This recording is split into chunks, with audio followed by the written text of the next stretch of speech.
What's going on, y'all? Welcome back to episode 162 of Back to the Topic. It's your boy, Eli. Yeah. Walt is in the building. Hello. Nick, Nack, Patty, Whack on the P's and Q's. And today, Pat said he wanted to have a nice little Mother's Day special. Pat, who's your guest today? Today we have my lovely mother in the building. Give her a round of applause. Let's go. Thank you. Welcome. How you feel? I feel good. You got to talk into the mic though. When you talk though. Okay, We sorry. can move it forward if you need to. You can lower it down a little bit. It takes some getting used to. If you want, you can bring it closer to you. Yeah. Thank you. Perfect. Just like talking right to the front of it. That's all you got to do. Yes. Yeah, ladies and gentlemen, we've been gone for the last 2 weeks. We had a bachelor party for our lovely bachelor Walt here, who's going to get married here in about a month, less than 30 days. Less than 30 days. We had a trip and we had some scheduling conflicts last week, but we're back bigger and better than ever. Lots of topics to kind of go over. Tons of stuff in the news we missed this week and previous weeks. So we'll get all into it after the intro. Pat, what's the song for the intro today? What you got? You know, play some Whitney Houston. Whitney Houston? My nitty bag, my kid. Real ones know about this one. I got the juice, I got the juice. Channel, Chatham's on. Foolies glad I'm home. Even my Finally on haters streaming kinda glad I'm on. platforms. Rest in peace to my vagabond. Rapper, song, singer, suspended, subpoenaed for misdemeanors. Dreamer, held back to the top. It's still a year and I still shake a boat squad. Praying for my broke. Got city on the come up. Shot that nigga Sosa. Shot my nigga Fat Trail. Shot my nigga Joseph. Playing Buenos Aires while they sleeping Buenos Noches. Wonder if I wrote this. Cause it's so crisp. The most broken stockbroker when I source this. I could win an Oscar. Russian accent Hosky. Acid addict, watch the avid actor. Shoot. I got the juice. I got the juice. Shoot. I got the juice. I got the juice. Speaking of juice, what y'all sipping on today?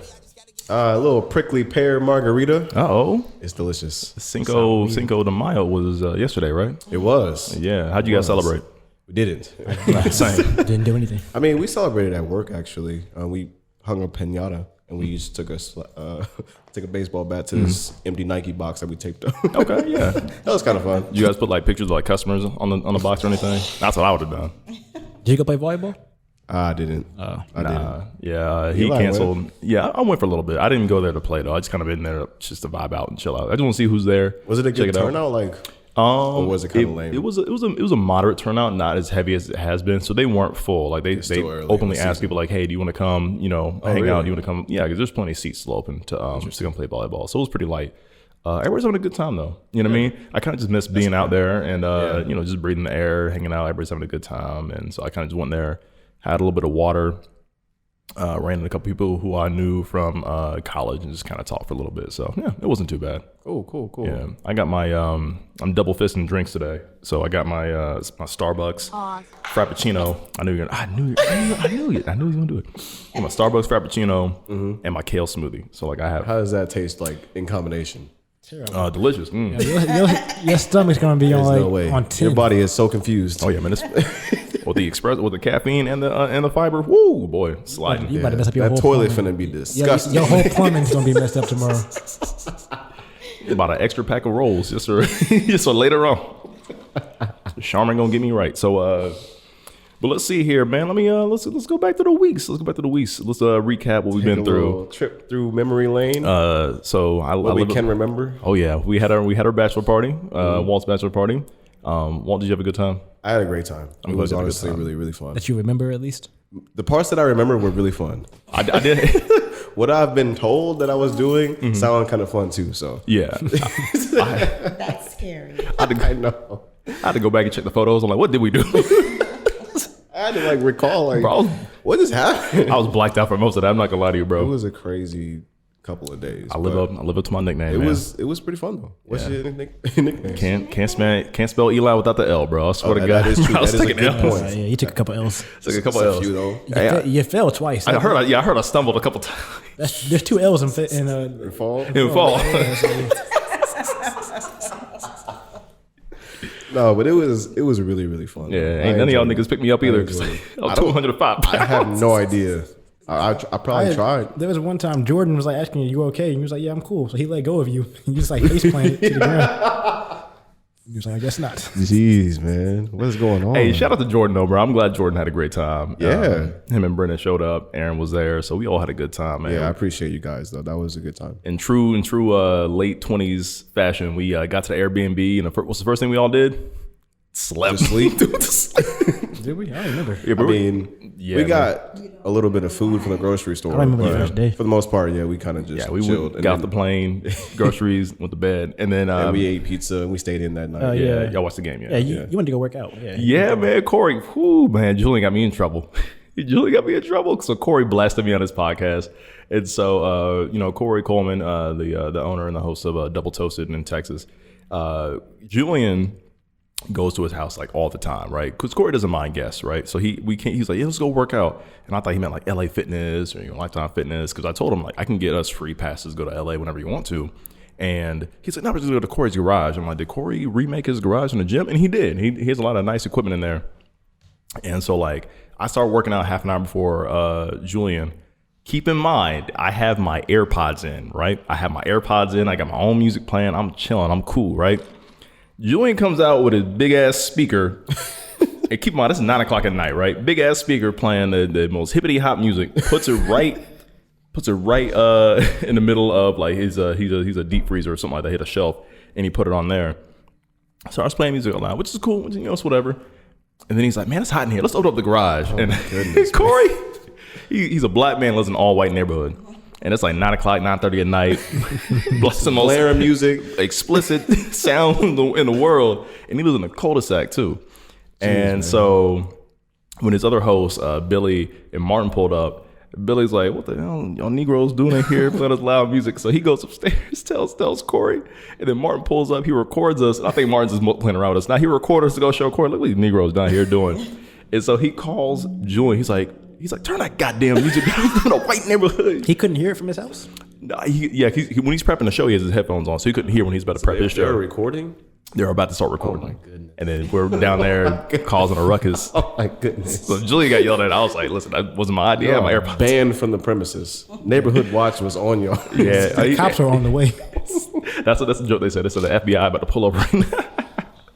But that was fun though. I mean, it was outside of that, what else we do? We did something. We went to we went to that social media art show. That social media art exhibit. Yeah, there was like a really interactive art exhibit. Mm-hmm.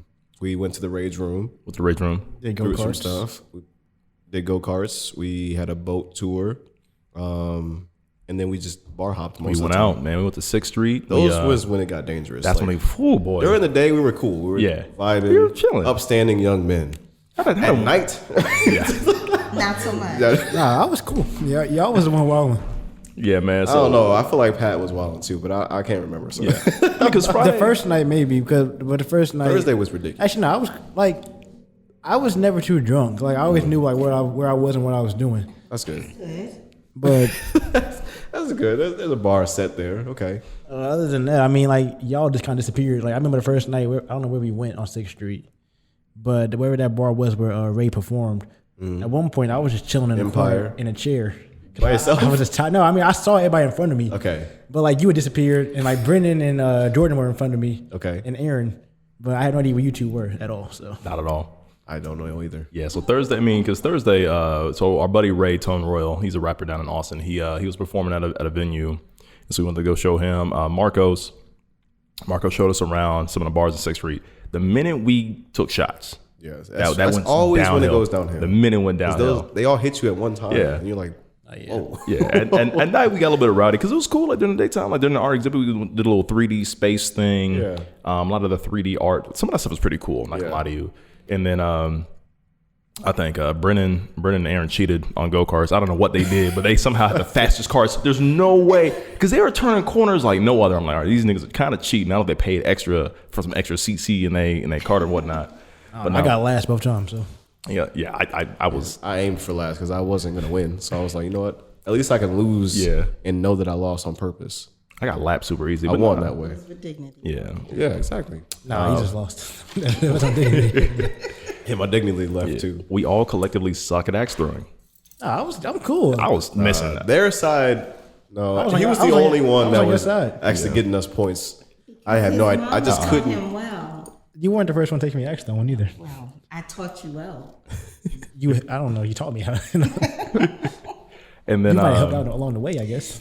I actually kind of hurt my finger when we were axe throwing. It's healing up now, but like not axe throwing, but I hurt my finger when we were doing the rage room. She didn't wear the gloves, man. She didn't give me no gloves, and so like You got to give me You had to yourself. reach for them. I didn't know that. I just took the You sledgehammer should and have just started going stopped at it. and like went and grabbed some. No, I was too busy raging. What's the rage room? It's like the smash room. So you go in there and just They gave you like plates and vases, Yeah. and then sledgehammers, and you just kind of throw like stuff. wine glasses, beer bottles. It was pretty fun. He brought a TV and a printer. Yeah, I really. So the printer was just for me. Everybody else had the TV. I was like, I'm gonna break this printer. I was like, give me a sledgehammer. I get to break some shit. I was like, Walt got scared. He's like, whoa, Hold on now. You got to back up. He was going a little crazy. I was I didn't started realize they were swinging. going to let us all do it at the same time in this Yeah. small room. I was like, this seems a little bit dangerous. Yeah. But I'm here for it. Stuff wasn't flying just glass It flying was. everywhere. Yeah. But they gave us some protective eye gear. We had like We a had like, some- like overall covering Yeah. on. We had a little bit we were all of covered up. protective gear, but except for the our most part. except our ankles. Our ankles were a You're a little exposed. My ankles were exposed. I was flooding out there. Yeah. We had some glass pieces in our shoes, but it's all right. Yeah, other than that, it's cool. The only person that liked it almost as much as I did was Jordan, because Jordan had that TV. He had I was like, Jordan, get it out. He was in there playing baseball with the TV with the crowbar. That was fun though. That was dope, It was man. a good trip, man. I almost threw up on the boat. I'm not gonna lie to you, because on that dock, I was woozy. I think everybody threw up that weekend though. I know. I Oh wait, yeah. I probably did somewhere. Like the first night was just me. The second day was all y'all. Second day was crazy. Nah, It just kept getting crazy. that second day, I don't know where we were at that rooftop bar. I don't know what it was called. At But the domain. Yeah, the domain. It was like two rooftops, and then out of nowhere, you walk through this door. It's a nightclub, Yeah, it's like what? and it was just like the big. I was like, I don't understand where we are right now. Yeah, told like, y'all. How did this? I told How y'all. did they fit all this up It here? was like one place. It was amazing though. The parts that I remember. Yeah. You know, what's weird is it's like Keep saying that the parts that Because I genuinely he was like, not don't- there at we all don't the whole remember. weekend. They kept giving me too many shots. I blame them. I didn't give you any shots. I blame them. Except I the didn't last pull night. I pulled my wallet out just to show my ID to get in, but I That's never bad. paid for anything, and well, which is the way it's supposed to be. But that's right. speaking it of was paying, hard to like moderate. Speaking of paying for shit, let me tell you how bottle services is fucking scam. Yeah, so like I don't think you did that. dude, because I want to make you It feel sounds- special, and like, I was like, all the cute girls come out, they got little sparklers and then your own bottle, and they got a sign and everything like that, and Damn, they did that. and I have my I have, I have my card out. And I asked them like, how much is it? And I can't remember if it was Brendan or somebody else next to me. I think it was Brendan. And they're like $600. I'm like, Brendan, I don't know if I should do this. And before I could take my car back, she already grabbed it and she was gone. I was like, wait, can I consider not paying for it? Take the bottle back. I don't want. I was like, take the bottle Can we back. return this at all? Yeah, Is there a 'cause- return policy. I bring my own bottle. Yeah. And it was some Grey Goose bullshit. And I was like, this is a $40 bottle for $60 just to have some girls It's come the out experience. that you won't remember. So that's I remember. Nah, I really remember don't. that? I Nah, damn truly- shit. No, I you don't, because truly do he not. threw up on the way home. yeah. Almost Do threw you in a remember that? Tesla. We were in a Tesla. Oh shit! I feel like I almost did that too. I almost threw up someone. One of those cars. First of all, I you ordered. threw up in it. No. He did better it. not have because I paid for it, and I was not paying that cleaning fee. But like, so we had an Uber to get home. At first, it was only 4 of us because like the other 3 were just lost. So we were like, all right, Yep. other two. So Eli and Aaron. were just lost. So I was like, yo, I don't care where they are right now. We going home. He was about to leave. Yo, they grown men. They got it. Yeah, gonna let me die. See what's going on. Yo, I was texting y'all like, hey, we leaving. Where y'all at? No one same thing back. I was like, all right, cool. I'm ordering this Uber. Y'all stay here. So the Uber came. It was a Tesla. So everybody got in. Then Aaron's like, I'm on my way. So we see Aaron running down the street. So Aaron gets in. So I'm last to get in. I'm like, oh, it's all full now. So I'm in the back seat on their laps, just laid out. Brendan's like 6'6". He's in the front seat. Yeah. So they're all in the back seat. I'm laying across the back seat, and then we're driving. And Walt's like, "I'm not gonna make it." And the guy's like, "If you throw up in the car, I think the cleaning fee was like $250." Woo! So he was like, "I was like, hey Walt, I'm not paying that. So if you got to throw up, man, let him know so we can stop." So we stop on the side of the highway. Walt gets out, Yeah, I remember that part. That was awful. destroys his pants in the process. I don't know. I don't remember that. Pants. He had on just like white shorts. And I remember that, yeah. I don't know if he sat down on the grass or what I happened. must have sat down and just started like Some contemplating life or something. But the back of his pants just had mud all over him. And that will make you sober up more than throwing up, bro. You'll have a moment of clarity. I was like, what is going on? I'm just seeing cars driving down the highway. I'm like, oh my God. Yeah, because I just want to go home. Because when you black out, bro, when you black out and then you throw up, because you forget, because like all of a sudden when you throw up, when you start like clarity starts hitting you, you're like, oh, then the party's over. Where the fuck am I at? Like, hold on, why my stomach hurt? The funny thing was like, so that night, like they're like, I'm okay at this point because Walt kept spilling my drinks, so I'm sorry. I couldn't really get drunk. I apologize. So like I would get a drink. So I like have a lot of fun. Eli brought the bottle, so I would get a drink of that. I would get a drink. Then Walt was just jumping around. He kept bumping into me, and I would drop my drink. So I was. It happened more than once. It happened like 2 or 3 times. So I was just like, you know what? I'm just not drinking right now, I guess. I'm so sorry, bro. It was a sign. And so that next day, like we're all just kind of like over it. So we wake up and we're like, yo, we got to get on a boat in like 2 hours. Okay, so y'all were drunk. Yeah. We're hungover. We were hungover. And getting on a boat with motion. Yeah. A lake. Yeah. Well, we tried to cancel it. We tried to cancel, but he was like, nah, he can't. like- Not a good idea. The money's already gone. Yeah, he wouldn't let us cancel it, so we just had to go. And it was all right. We were okay for the most part. Well, a key detail is that they left me to die. So like, No, you had friends. You were with your Yes. friends. He was with his friends. Y'all were all in the Tesla. He was on the side of the road throwing up. He was with his friends. yeah, You were- I was with Corey and Julian. So Corey let me stay at his house that night because I guess somehow Corey got He me knows- he home. knows people in I don't know Austin. how it happened. I know like a lot of people in Austin. Another weird thing is, I feel like I embarrassed myself for like another YouTube channel. So I don't know if you guys know the Angry Joe Show, but I ran into one of the hosts, Smaller Joe or Shorter or Other Joe, whatever his name is. They all named Joe. There's 2 of the guys named Joe on the show. You ran into one of the Joes. Yeah, I ran into like, because you'd be surprised, like random YouTubers just pop up at the domain. And so I'm like, oh my God, I love your show. And I took pictures with them. After that, that's when the night was over for me. I forgot I did all that. Corey somehow took me home. And I was like, Corey, I appreciate we crashed at your crib. Yeah, we all just wake up and we're like, where is Eli? Yeah. Dead. He was like, well, I don't know who In a Eli ditch. is. In a ditch. I texted and called him. I'm like, well, I hope he's all right. But he checked his location. He was like, yeah, he's still up north. I'm like, he must be at somebody. Lost in a ditch. Kidnapped. Dismembered body. In a basement somewhere. It were a great story, though. If you ever want to kidnap me, it was like at the It domain. was like the Hangover movies. Now it's Yeah, it really that's was. what was in my mind. the Hangover. Yeah, we made our own movie. Yeah. Well, Black Hangover. Nobody ended up with a baby. Nobody got a tattoo. That's cool. You know what I mean? That'd have been worse. That y'all know of. That we know of. So thankfully. Nah, it did not happen. I thought about it for a second. I was like, we should get tattooed. No. Never doing A that. lion. Did anybody end up with a lion? A tiger. Tiger, no. There was no tigers in Austin. I don't think. Because Next time, though, yeah, me being drunk, I would have fucked around and put my hand in his mouth or some shit. That's something stupid. I would hope Glad not. there was no tiger. Yeah. We gotta move on, though. But nah, that boat stuff, man, them girls was not messing with us on the boat. Every boat full of ladies we pass by, we try to wave. They're like, They're like, nah, I ain't looking at y'all. I was just trying to get on the slide. That Yeah. slide felt like a mile away, bro. Bro, let me tell you, swimming in that lake, bro, that's hard as shit. That slide was a mile. That slide had to be from like right here to that pole, but it felt a mile away when I was in that water trying to get to it. I was like, I'm not gonna make it. Never mind. It was a long few days. Yeah, because like I was trying to get like everybody's attention. I feel like when you're on the lake, people know who's renting a little dinghy party boat thing, Sure. and everybody else got like a yacht with a grill Yeah, and I'm speakers like, and what? parties. And we look like some broke Negroes out there because the girls were not messing with us didn't at care. all. And I was like, I told buddy, I'm like, hey, you dock with some of the ladies over there partying? He's like, nah, we can't do this. We just want to stay right here. And it was us vibing. And I was like, I waited for somebody. I'm like, yeah, we hop on the slide. And they was cool with it too. Though, yeah, man, hop on, get your little slide in. It was dope. And then leave. I was exhausted. Yeah. And then leave. And then go home. I mean, I looked into some of those prices. Like the boat we booked was like $700. Yeah. Just for the pontoon. And then like one of those yachts is like 15 and up. It's like, we're not doing that. You have a big group, it's cool, but like it was. Yeah, like 6 you of need us. like 20, 30 People. people to make it even Yeah. worth it. Like we're not paying Yeah. $300 a person just to ride around the lake. And then y'all want to go out on Saturday. Y'all like, Eli, you coming out? I'm like, yo, I'm gonna be there. That was cool. Actually, nah. That was probably the most chill night. That was the only night where I was like bad. Oh, for real? Like I had to get up at 5 a.m. and like I had that taco in that bar. And I put my head down. I was like, yeah, I'm done.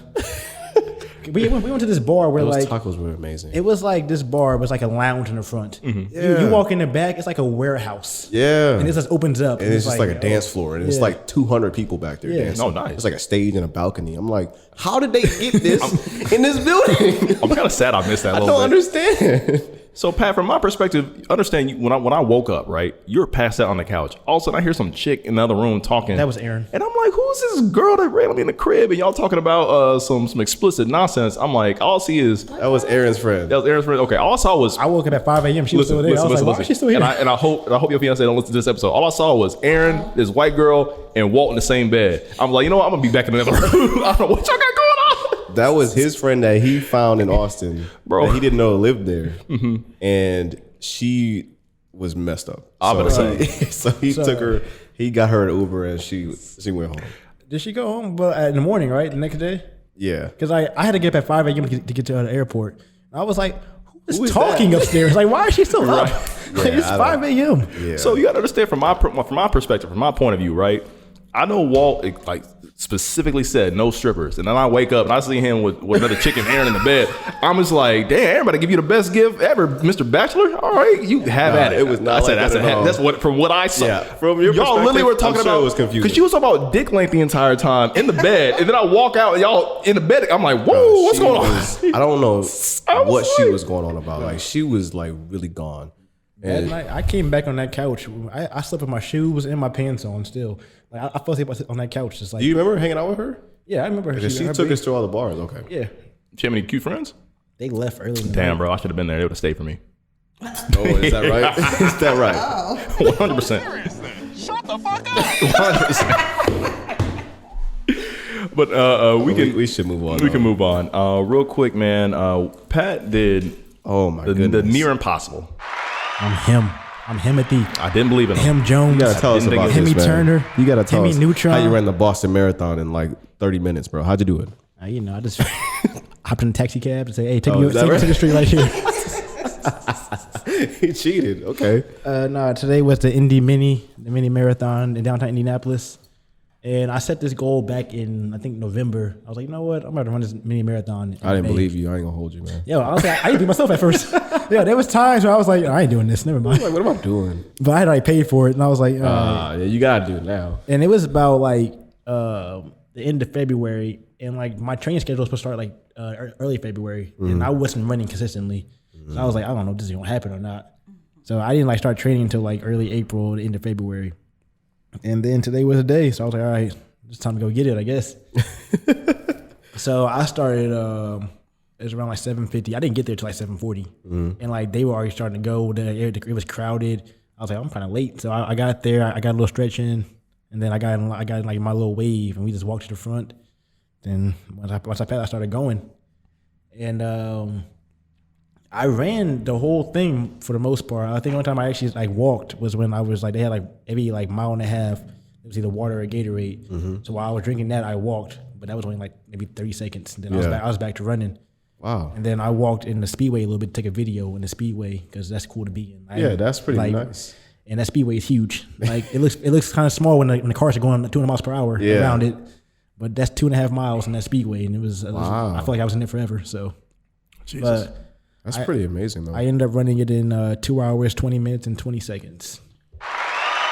Good for you, man. I'm proud of you for sure.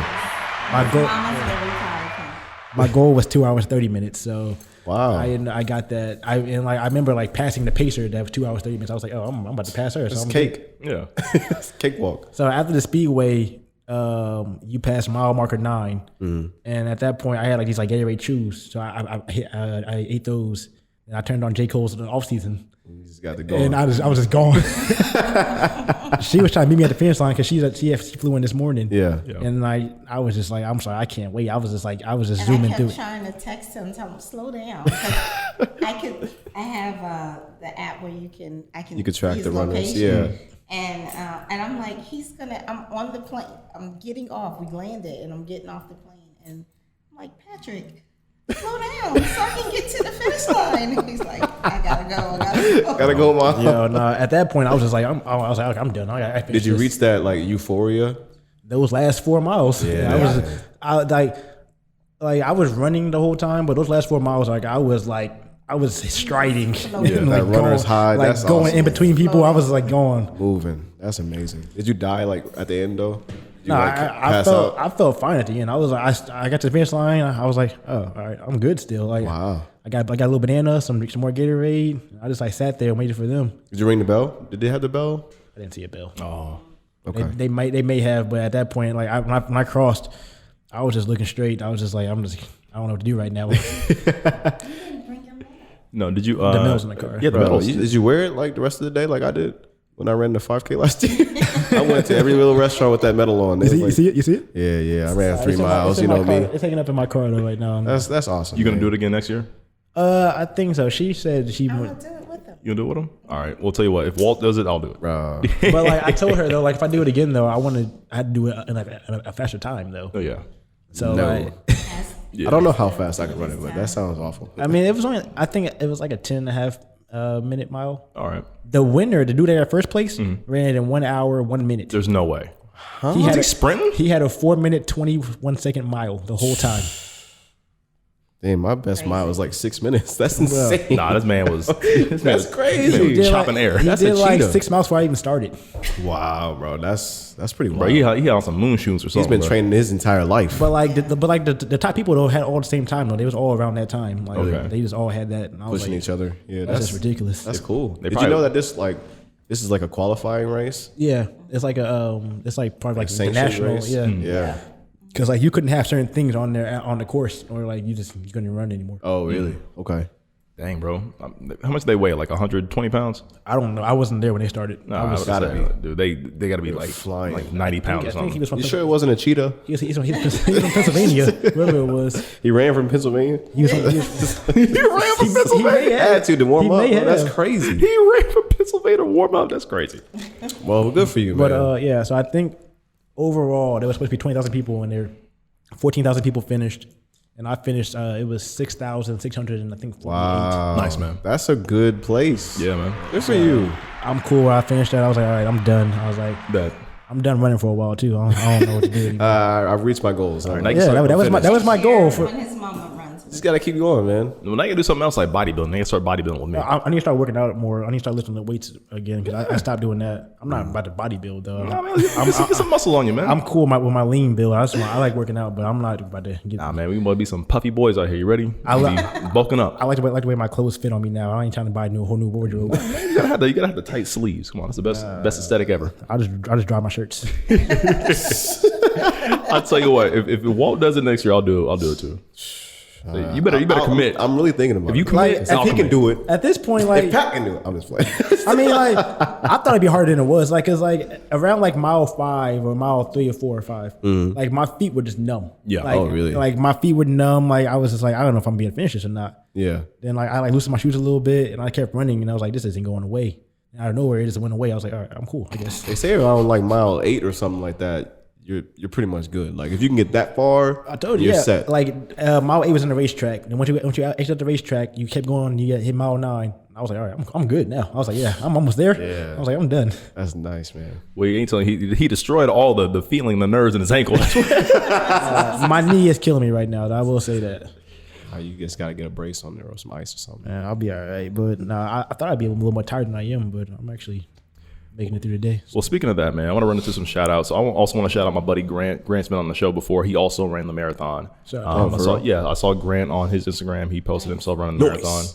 And also my little sister, she graduated from IU today in Bloomington.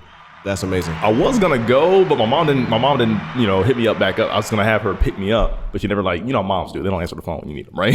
She answered the phone. So I got it. Answer the phone. Oh yeah, well, you just throwing shots, bro. Yeah, That's a whole mom on bro. the podcast, Listen, nah, man, listen, bro. I put my mom on my. That sound I turned around. I put my mom on my phone plan. I got her a brand new expensive phone. She still don't answer it. I'm like, all right, come on. got cut off. And so I texted my sister, congratulations, because my car was not gonna make it all the way to Bloomington and back. I wasn't gonna do that. It's a little bit of a drive. It's a huge drive. But her dad was there. My mom showed out over there for her. She graduated a bachelor's in biotechnology. So That sounds smart. whatever she's doing, man, you make sure that She's making technology that is money, biological. Yeah. whatever she feel like doing, man. She's gonna wrap it up. She graduated at 20 years old. What? Yeah, my mom put her in school early. My mom the most gangster thing in the world. She's lied about her age. Oh wow. In elementary school and preschool. Yeah, my mom put her in school at 4 years old. Really? So she got into school very, very early. She was always, so she graduated high school at 20. Or no, she graduated high school at 16. My bad. She graduated high school at 16. She did a lot of age 20. Yeah, she graduated high school at 16. She graduated college at 20. My mom just threw her in school early, so she just got an early head start on everybody by 2 years. So It's very interesting. Like, with her friends and everything, did she always feel like she was like 1%. a little left out a little bit? Or I wouldn't say left out, but she had her own friend group. She said, the earlier you start school, the earlier you're at my house. And that's basically kind of how it went down, bro. Because it's my mom's last child to graduate from or go to college, right? Yeah. Her seventh child, her baby girl. And I know by the time she was done with me, she was like, I'm just gonna get all y'all little nigglets out the house. It's just all y'all gonna go and live your own life. So well, that's good. Shout out to her. Yeah. Shout out to her. Shout out to all the graduates. I know Ball State had a couple of graduates going on today and for the rest of the week. Patrick had a cousin that graduated. I did. Yeah. I had some friends that graduate yesterday. My cousin graduated today. Yeah. Shout out to all of them. Sky, shout out to Sky, James. Oh, I like this time of year. It's fun. It's a lot of good vibes in the air. I don't like it. It's too much traffic. That's ain't never lie. Other than the allergy season, I'm done with that. Yeah, and I feel that. But for the most part, when it comes to graduation season, I hope all these graduates can find a career. Yeah. It's one of those things where you hope they all can find a career that they like and they they follow their dreams and things like that. So yeah. Last couple quick shout outs. I want to say congratulations and shout out to the Crash Dummies podcast. Pat and Mike, they hit their 100th episode on their show. Nice. And they've been doing very successful for themselves. You know what I mean? Like they've been going viral all over social media. Their show's been taking off. They're being very, very successful. They've reached like well over 30,000 subscribers on YouTube. I think it's like 500,000 followers on TikTok. So I just want to, they showed us some love. I want to show them some love. So congratulations to you guys. Yeah, man. Of course. Yeah. Shows are always successful. You have one Pat on the show. You know what I mean? just need one. That's the quota. That's the quota. Shout out to the Normies. The Normies, they hosted a trivia night for May the 4th for Star Wars, Celebration Day at North Mass Boulder. So they had a huge turnout. They give away prizes. They had one of the winning prizes was tickets to Comic-Con. And so that was pretty awesome for them to do. So yeah, that's pretty awesome. They hosted the trivia event, man. I wish I would have gone to. Yeah, they had Comic-Con going downtown today. Wow, I didn't even know that. Yeah, they always switch up the spot. So yeah, shout out to everybody. It's a really good. May's been better as far as weather goes. So all it's kids are outside, people are living their lives, and it's nice to kind of get back to living. We're 3 years out from COVID. People can live peacefully. Weather's getting a little bit better. Aside for that one day it hailed out of nowhere. What was that about? I don't know. I didn't get none of that. You didn't see that? It was crazy. It rained up in Muncie, but we didn't get no hail. Yeah, we got hail. It started hailing out of nowhere. I was like, going what is that? I don't understand. That's May for you. It's May. It's very strange. We got some birthdays coming up here soon, and we got a wedding to go to here soon. So it's gonna be a long 4 weeks. But who wants to tell me about this Jack Harlow album?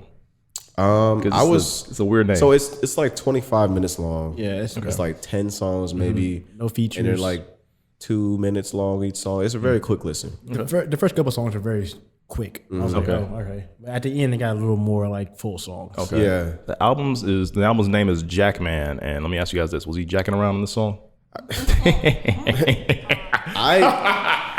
I thoroughly enjoyed this project. This album was really, really good. It was a lot better than his last one. Yeah, I mean, he packed so much in this small amount of time, and he didn't mess around at all. It was like an old Jack Harlow album. He didn't have like his old stuff. He didn't have no cringy bars in there, did he? Not that I heard. Okay. Gang. That whole song was kind of cringy. Yeah, like that one. That whole song. He was talking about his friends from Kentucky. I get it, but that's gay. I get like the message in the song what he's talking about, but like coming from him, like it's a wild song. Like why you hang out with him? I didn't save it. why you keep hanging out with him? Like, I don't understand. Like, this is weird. I mean, nothing's worse than that one song where he said sweet scene. Yeah, He was wild on that one. I was like, what is Jack doing? It's not worse than that. No, this isn't like the poppy music that he had on his last album. Yeah, it's not commercial, and it was also honestly like a surprise drop too. Yeah, it was. Like he didn't have any singles. There's no marketing behind it. Put it out. Yeah, and I thought that was kind of cool. So I think he really like bunkered down and like made some pretty good music. Yeah, man, I liked it a lot. Mm-hmm. Bet. Miguel had a single drop. Give it to me. Give it to me. Yes. Yeah. How was it? I I was surprised about the drop because Miguel hasn't dropped music in like years. Mm-hmm. Yeah. But I did like the song though. I saved it. I thought it was really, really good for. I thought it kept getting better as you listen. Yeah. Yeah. And to hear him come back like this, I was like, all right, let's see what he has. Just a single, maybe this album coming soon. But I thought it was a really good for a start to come back to. Yeah, I was nervous. You know, it has been a while, and I like Miguel a lot. That last album wasn't the greatest. Yeah, exactly. And the song started, I was like, okay, you know, it's regular Miguel, and then those guitars came in. Yeah, I was like, that's when it was like, yeah. All right. Wait a second, this is nice. So yeah, I recommend this one. It's pretty. Okay. It's actually really good. On the subject of music, I do want to say I think some artists are going forward with licensing their voices with this whole AI thing going on right now because AI Drake's been dropping songs. Now I will admit some of these songs weren't as good as the first initial ones. Some are okay, but like I think too many people are trying to attempt to make AI music right now. Juice WRLD's had a couple that come out. XXXTentacion had a couple songs that came out. A lot of what's his name? Not ASAP Rocky. Who am I thinking about? Pop Smoke. Pop Smoke had a couple songs come out, and then old buddy whose name I forgot again. But yeah, so a couple people had some songs come out. They're just not hitting. So the creativity ain't there. There's people just trying to like churn them out for clicks right now. So it's kind of getting a bit oversaturated. Mm-hmm. So, but as far as songs of the week goes, Walt, do you want to pop us off? It's crazy. We're already at songs of the week. Yeah. We usually have more music to cover, but a few things came out. But there's another way to talk about it. The baby dropped. Little EP. You listen to it? No.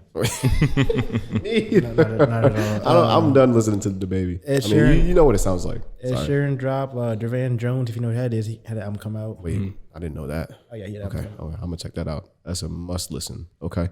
I think Q had an album come out, but it was like mostly his EP and some other songs. I think I saw that too. But other than that, there wasn't much that came out this week. IDK dropped something. I gotta check that out too. There's a few things I want to go back to, but. It wasn't. I didn't hear any of this yet. Though I heard the Durvan Jones album a little bit, but not much. But I was too busy like trying to focus on the race. And you was getting your mind right, you know. So I wasn't listening to anything new music. Okay. Well, for my song of the week, I'm going with my song. So I wrote this song. I don't know if you know, but I make music as well. I'm a singer, songwriter, and mostly R&B. But this one, it's like alternative. You guys do a lot. We try to keep ourselves busy. Yeah. You got to see him live perform sometime. He'll forget the words. He'll forget the words. Hey, I can never let that go. I have a few songs, and sometimes like I don't perform often, so you have to remember every word, and like that's kind of hard to do. Like that's actually like, and I wrote it, but like I don't listen to it every day, so it's like, wait, I forgot about this. No, I love teaching him because I guess it was a couple months. It was like last year. It was like Halloween. It was like Halloween last year, and so like it was 2 years ago. But this is a song. I think it's a song you wrote like a while ago. They performed. I forgot. And when I tell you, this man, I was just like. Instead of pretending that he knew the words, because it's his song. So right? How do we know? You gotta be like, hey, put your hands up. But it was like a song that I collaborated with someone with, right? And it was just something we did, and we put it out, and we never thought about it again. And then she was like, we should perform this, and I was like, I don't even remember this. It started to come to me. I was like, nah, I'm just gonna stand here and let the music play. Yeah, Miss Taylor, when an artist forgets the words of their song, what do you think an artist might do, like when they're performing? Like, do you think you might start humming the words or whistling or something? Start something in there. Starts jumping up and down and vibing or whatever. This nigga puts his head down, starts holding the mic and just going like this. Yeah, I was just saying, you know. I'm like, what are you doing? Yeah, I was like, you know, you were praying. He was feeling the music. He was feeling the music. He was just feeling the music. He was like, oh, I feel this right now. Yeah, I was. I was building anticipation. So how did you guys figure out that he forgot the words? Was that because I didn't even. I just stopped singing. I wasn't paying attention. There was. I don't know. No, I was like, wait, hold on. I know the next line, but this line, I don't remember writing this. That line's not there at all. So you gave this it don't away. sound like me. Basically. It was at least 45 to 60 seconds of silence. It was not that long. And no, it was a long time. It was not that long. I swear, I have it on video somewhere. I promise you will find that shit. But it came back to me, and then we just kept going. Yeah. Okay. It happens. Like if you watch a lot of live performances, people forget their rhymes, but it's okay. They usually had like the backtracking behind. I mean, I did. So that's why, because the backtrack was still going. Like Like I sing over the backtrack because I don't have like just the instrumental playing because I get nervous. So if I for some reason start singing wrong, I'll just let it play, and that's what I did. So I was like, oh wait, I remember this now. Start singing it. But anyway, this song is called "Having a Blast," and it's kind of like an alternative vibe to it. And I actually wrote this for my fiance, and it was just like a fun thing that we did because we went to New York. And we had a good time, and it kind of like inspired me to write this. So yeah, here we go. I do love this beat though. I love it.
And I want this to last, oh, oh.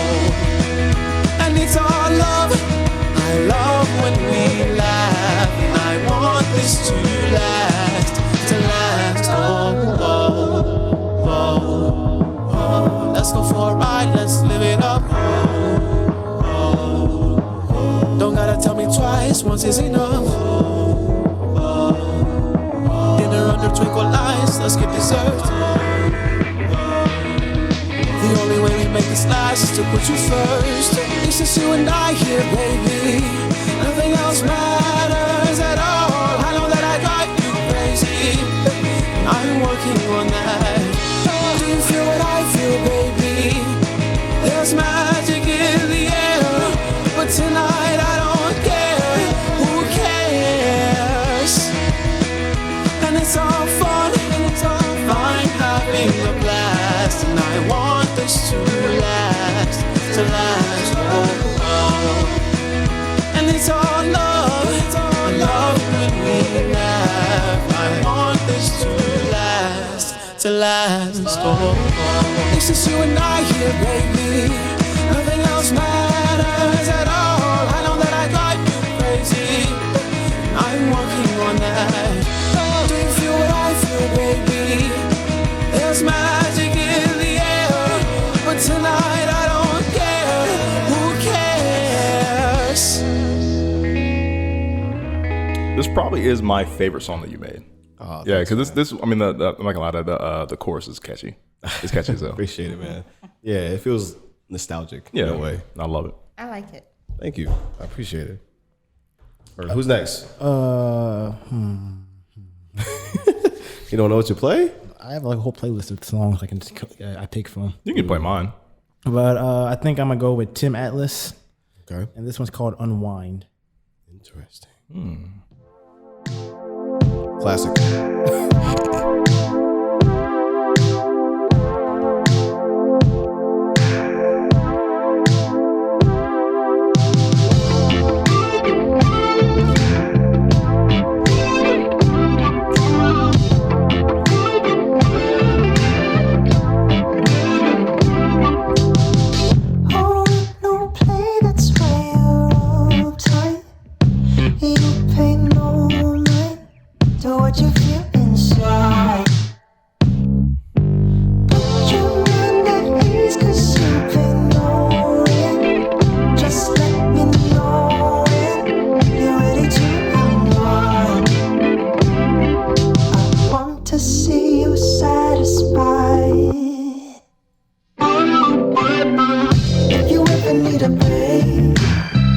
If you ever need a settle down, we could swim into a day.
never got the job. You don't need to give and take. Evaporate and let me end the job. You can swim it right the way, swim it right the way. We can take a day off. Then we can take a day. That's fire. Smooth. I like that a lot. Tim Atlas, Unwind. Okay. Who's going next? Miss Taylor, you can go next. What song you got for us? Me? Mm-hmm. I got you. Uh-oh. That's the name. The song is called, Okay. the song is called "I Got You" by Ciara. Okay. All right. It's dedicated to my Baby, don't you cry. Mama's gonna love you all your life. This song goes to all the Pats out there in the world. I need a friend. Mama's right there to the very end. And if you're feeling down or weak, Mama's gonna give you all the strength you need. There's nothing in this world that I wouldn't do for my little future, 'cause I love you. Is that funny? Yeah?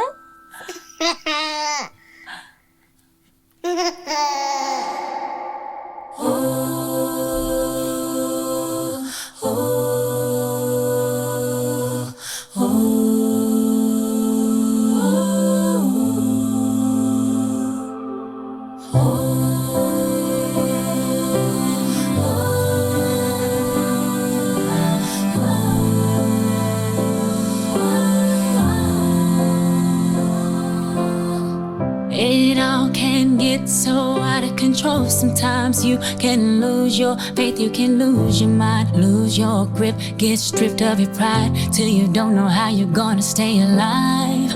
This world can throw you over the track. Sometimes your friends can stab you in the back. Sometimes you just break down.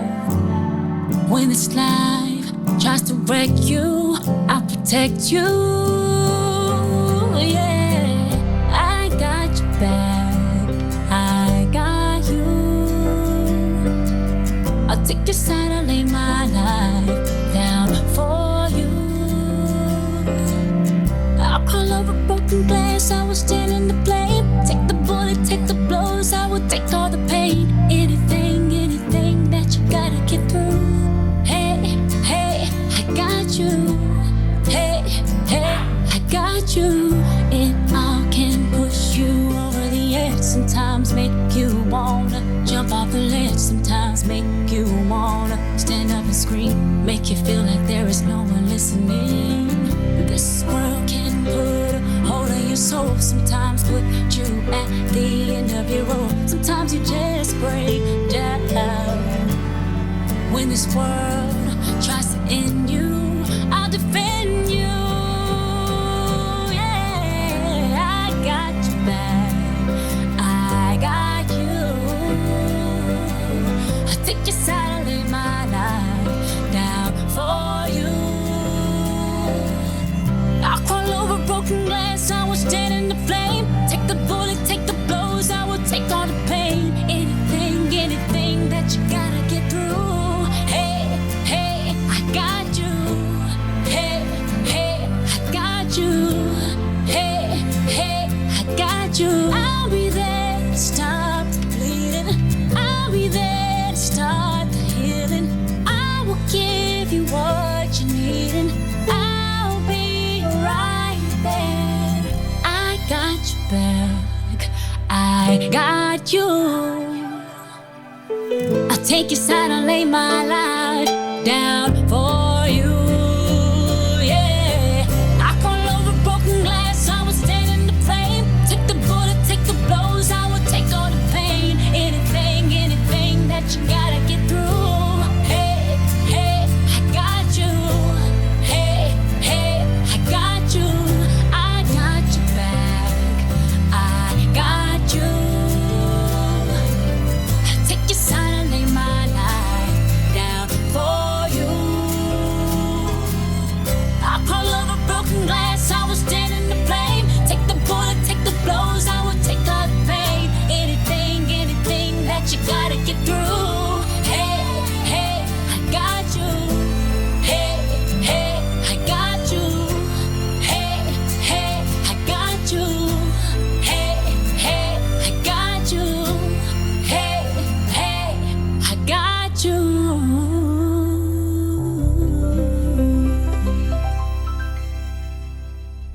was beautiful. That was beautiful. That was lovely. Shout out to all the moms out there. That was nice. I like that song. Pat, don't forget she got you, okay? She never lets me forget. Hey, she got you. She got you. See, if you'd have fell during that race, she would have got you up. You know, put a Band-Aid on there. Some Neosporin, but had you right. Man, how you gonna follow that up? Some ignorant shit. That's what we're gonna do. Definitely is. Let's get some of that young thuggy up in here. Young Thuggy. Jeffrey. What song is it? Do you want to tell me what it is? Oh, it's Bubbly. I love it. Oh, from the Drake album? Yeah, I love this song, bro. Oh wait, no. It's a Young Thug album. Okay. Yeah. I'm mixing up the songs. Drake is on the song though. That's right. Yeah, this has like been on the top of my workout playlist. Okay. It just gives me hype, you know what I mean? I'm ready to get hype.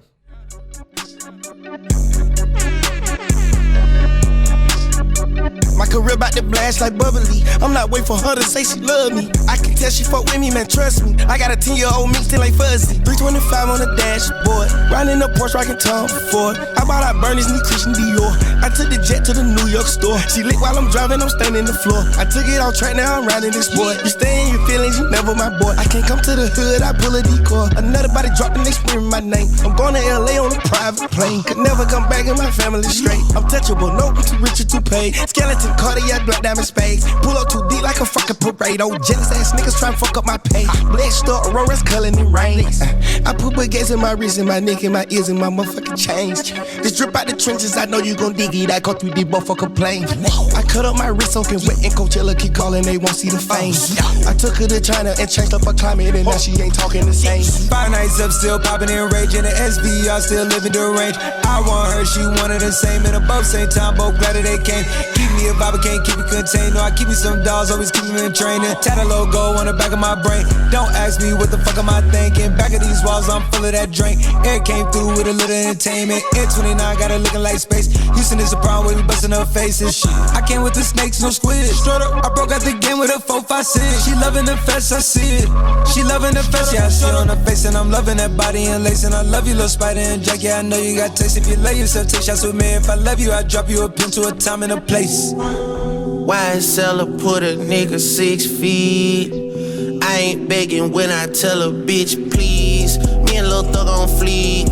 Got a little hoe wanna meet. Ay, what? Fuck on beat. Over your life, not cheat. All me on boy 2T. Why I just hit my account, never seen that amount. Oh God, I'm geek. Been on the charts for 500 weeks, so somebody love when I speak. Doing this shit just to show we get down in the 6, man, it's bigger than me. Texas ran so big, that shit is perfect for the dipping. I don't care how wet I get her, she won't catch me. 325 on the dashboard, riding a Porsche, rocking Tom Ford, rocking the bed in the headboard. What? Buying that Louis and Christian Dior. I took the jet to the New York store, park at a regular airport. You stay in your feelings, was never my boy. I don't see Drake's parts probably the best part. That's a nice little hype song. I like that. The way it ends. That's fine. It's crazy. It's like a complete flip from how it starts. Exactly. He did say YSL put somebody 6 feet deep. Why this man's on a RICO case? Man. They about to use that in court. Exactly. All right, you guys Well, want to take a break? Take a little breaky break. Break. All right, we'll come back. Please don't intervene. No, please don't intervene. Hey, and we're back from the break. Okay, you guys ready to get some internet questions? Oh yeah. Now these internet questions. Oh yeah. These are more so questions that I formed for myself to you guys because like I saw some pretty silly stuff on the internet this past couple weeks. Okay. So first thing, because I experienced this myself firsthand, and then I saw a TikTok skit about it. So let me see here first. Should barbershops still take walk-ins? No. I mean, You don't think so? That's up to the customer. If you want to sit there all day long and wait and get passed up for 25 times. I mean, not if they're gonna have an online service where you can schedule an appointment, because it doesn't make sense. Like, when are you supposed to squeeze them in? That's true. I mean, like it's one of those things where like if someone doesn't show up, hey, come on, I got you. I suppose. Yeah. But do you think like barbershops should be like only appointments only, like from now on? Because what kind of sucks is like you can't. Efficient. That's everything else is an appointment. Like you gotta make an appointment to go to the doctors. You gotta make an appointment to go to the dentist. Like why? That's not? true. Why not make one to go to the barbershop? It's easier to schedule your day out that way too. Yeah, I just know like because sometimes, man, like it's hard to pick cause let's say you have a day off work. This happened to me like the other, before the bachelor party. where I had an hour lunch break, but my days off were like Monday and Sunday with every single barbershop. They're closed Monday and Sundays. You know what I mean? I couldn't get those days swapped, but I wanted my haircut. And so I'm like, okay, I drove to like 3 different barbershops on my hour lunch break to see like, hey, who can give me the cut in the fastest? I even called ahead of time. And what's killing me is, and I saw the skit do the same thing. It was like, the barbershop will have nobody in it. It'll be dead. Somebody's finishing up with a cut. Other guys kind of just stand around, wait for the next appointment. Like, hey, you know, politely, can anybody kind of squeeze me in? I don't mind paying for like a walk-in fee or whatever, right? And they're like, yeah, man, we got an appointment coming in. I'm like, okay, what time's the appointment? It's like, okay, buddy said like, 3 o'clock. I'm like, all right, it's 2:10. Like ain't nobody in here. Like you got a whole 50 minutes. Like I just need like a quick lineup. You should definitely do that. If you have time. It depends what time it is too. Because like if your cut interferes with the appointment, and now I had an appointment. Now you in a chair. Yeah. I'm like, yo, it's 3 o'clock. I'm supposed to be in that chair right now. I'm like, I have things to do too. Right. So I guess it depends on like what time it is. But like. But gone are the days where like you can go to a walk-in barbershop. You know what I mean? Like remember how back in the day you just walk in. Like high school, high school we never made appointments. There was no appointments to make. You just showed up. Like, hey yo, you just wait for 6 hours, and eventually you get your haircut. Yeah. High school was also $15. Like it's not $15 no more either. I used to go up the street in my neighborhood and get it for $7. Like we would just show up. They would do a good job. Asian lady. No, it was like this old black dude that would just cut everybody's hair. Yeah, but. I got a problem with it's that. It's over too. for that. That's probably what you're gonna get if you don't make an appointment now. Yeah. Is that old guy over there? Yeah, he can get you in. Yeah, come on in here. There's always like that dude in the corner. Like I got you. Like nah, why ain't nobody in your chair? Yeah, that's weird. Right? You don't have any appointments? Like nobody's in your chair. Like I don't know if I want to get you to cut my hair. I'm okay. I remember I went to a barbershop with my friend like back in high school. Shout out to Kenneth. He asked the barber, "You can push my hairline back?" He asked him straight up. Like, hey, I asked too. Because like no one's in dude's chair. He's like, "Hey, you gonna push my hairline back?" I just want to know. He's like, "Nah, I got you." It's like, all right. Can you do it? Nah, it was cool. It had a good haircut. You know what? And I asked the same thing because I don't trust anybody outside of Dominic cut my hair. But like now that he's back in Muncie, I'm not driving 45 minutes to go get my hair cut. I be feeling awkward every time I go in that barbershop, bro. Really? Why? Because I don't go with Dominic no more. He's back now, but it's one of those things like for Pat, you and I, like the older we get, I feel like the more our hairline like starts to like slowly kind of recede like a little bit. Why you put me in that? Damn, that's fucked up. Talk about yourself. That's crazy. You're like, well, my thing is that like I'm hating like your hairline. I'm about to say, I see that cut. Like when it's cut, it's cool. Like, hold on, bro. I mean, might as well just saying, you know what I mean? All of a sudden, dang, why you throwing shots for it? I'm just glad it grazed past me. And hit you. I was chilling over here sipping my drink. Nah, man, because I'm sick and tired of microfibers and paint. Because like one thing, don't get to me. Nah, buddy, before the bachelor party, buddy, he put a like little index card in front of my scalp. I'm like, what are you doing? He's like, oh, hold still. I'm like, wait, what are you doing? I'm like, why are you putting this paint in my hair? He's like, oh, man, it makes it a little more full. I'm like, it ain't gonna wash out. He's like, oh, it will take like a couple washes for that to happen. And then, like it's all my my clothes and shit. My shit's black. I'm like, it's just kind of lame. I'd rather you push my hairline back before you put that on me, bro. Just go ahead and push the whole thing back. You don't want the fake hairline for the day, bro? Nah, I'm cool. For the day. That's the thing. Kill this for the day, bro. I'm going back to work. This ain't gonna help me the rest of the week. It's raining outside, bro. That's what I'm saying. This shit gonna melt here in less than 24 hours. I'm playing basketball. You got black sweat coming down me. Like, hey, bro, why your hairline melting? Imagine being on a date, bro. You just like your hairline start melting. Never talking to you again. You gotta ask the restaurant, hey, keep the AC at like 60.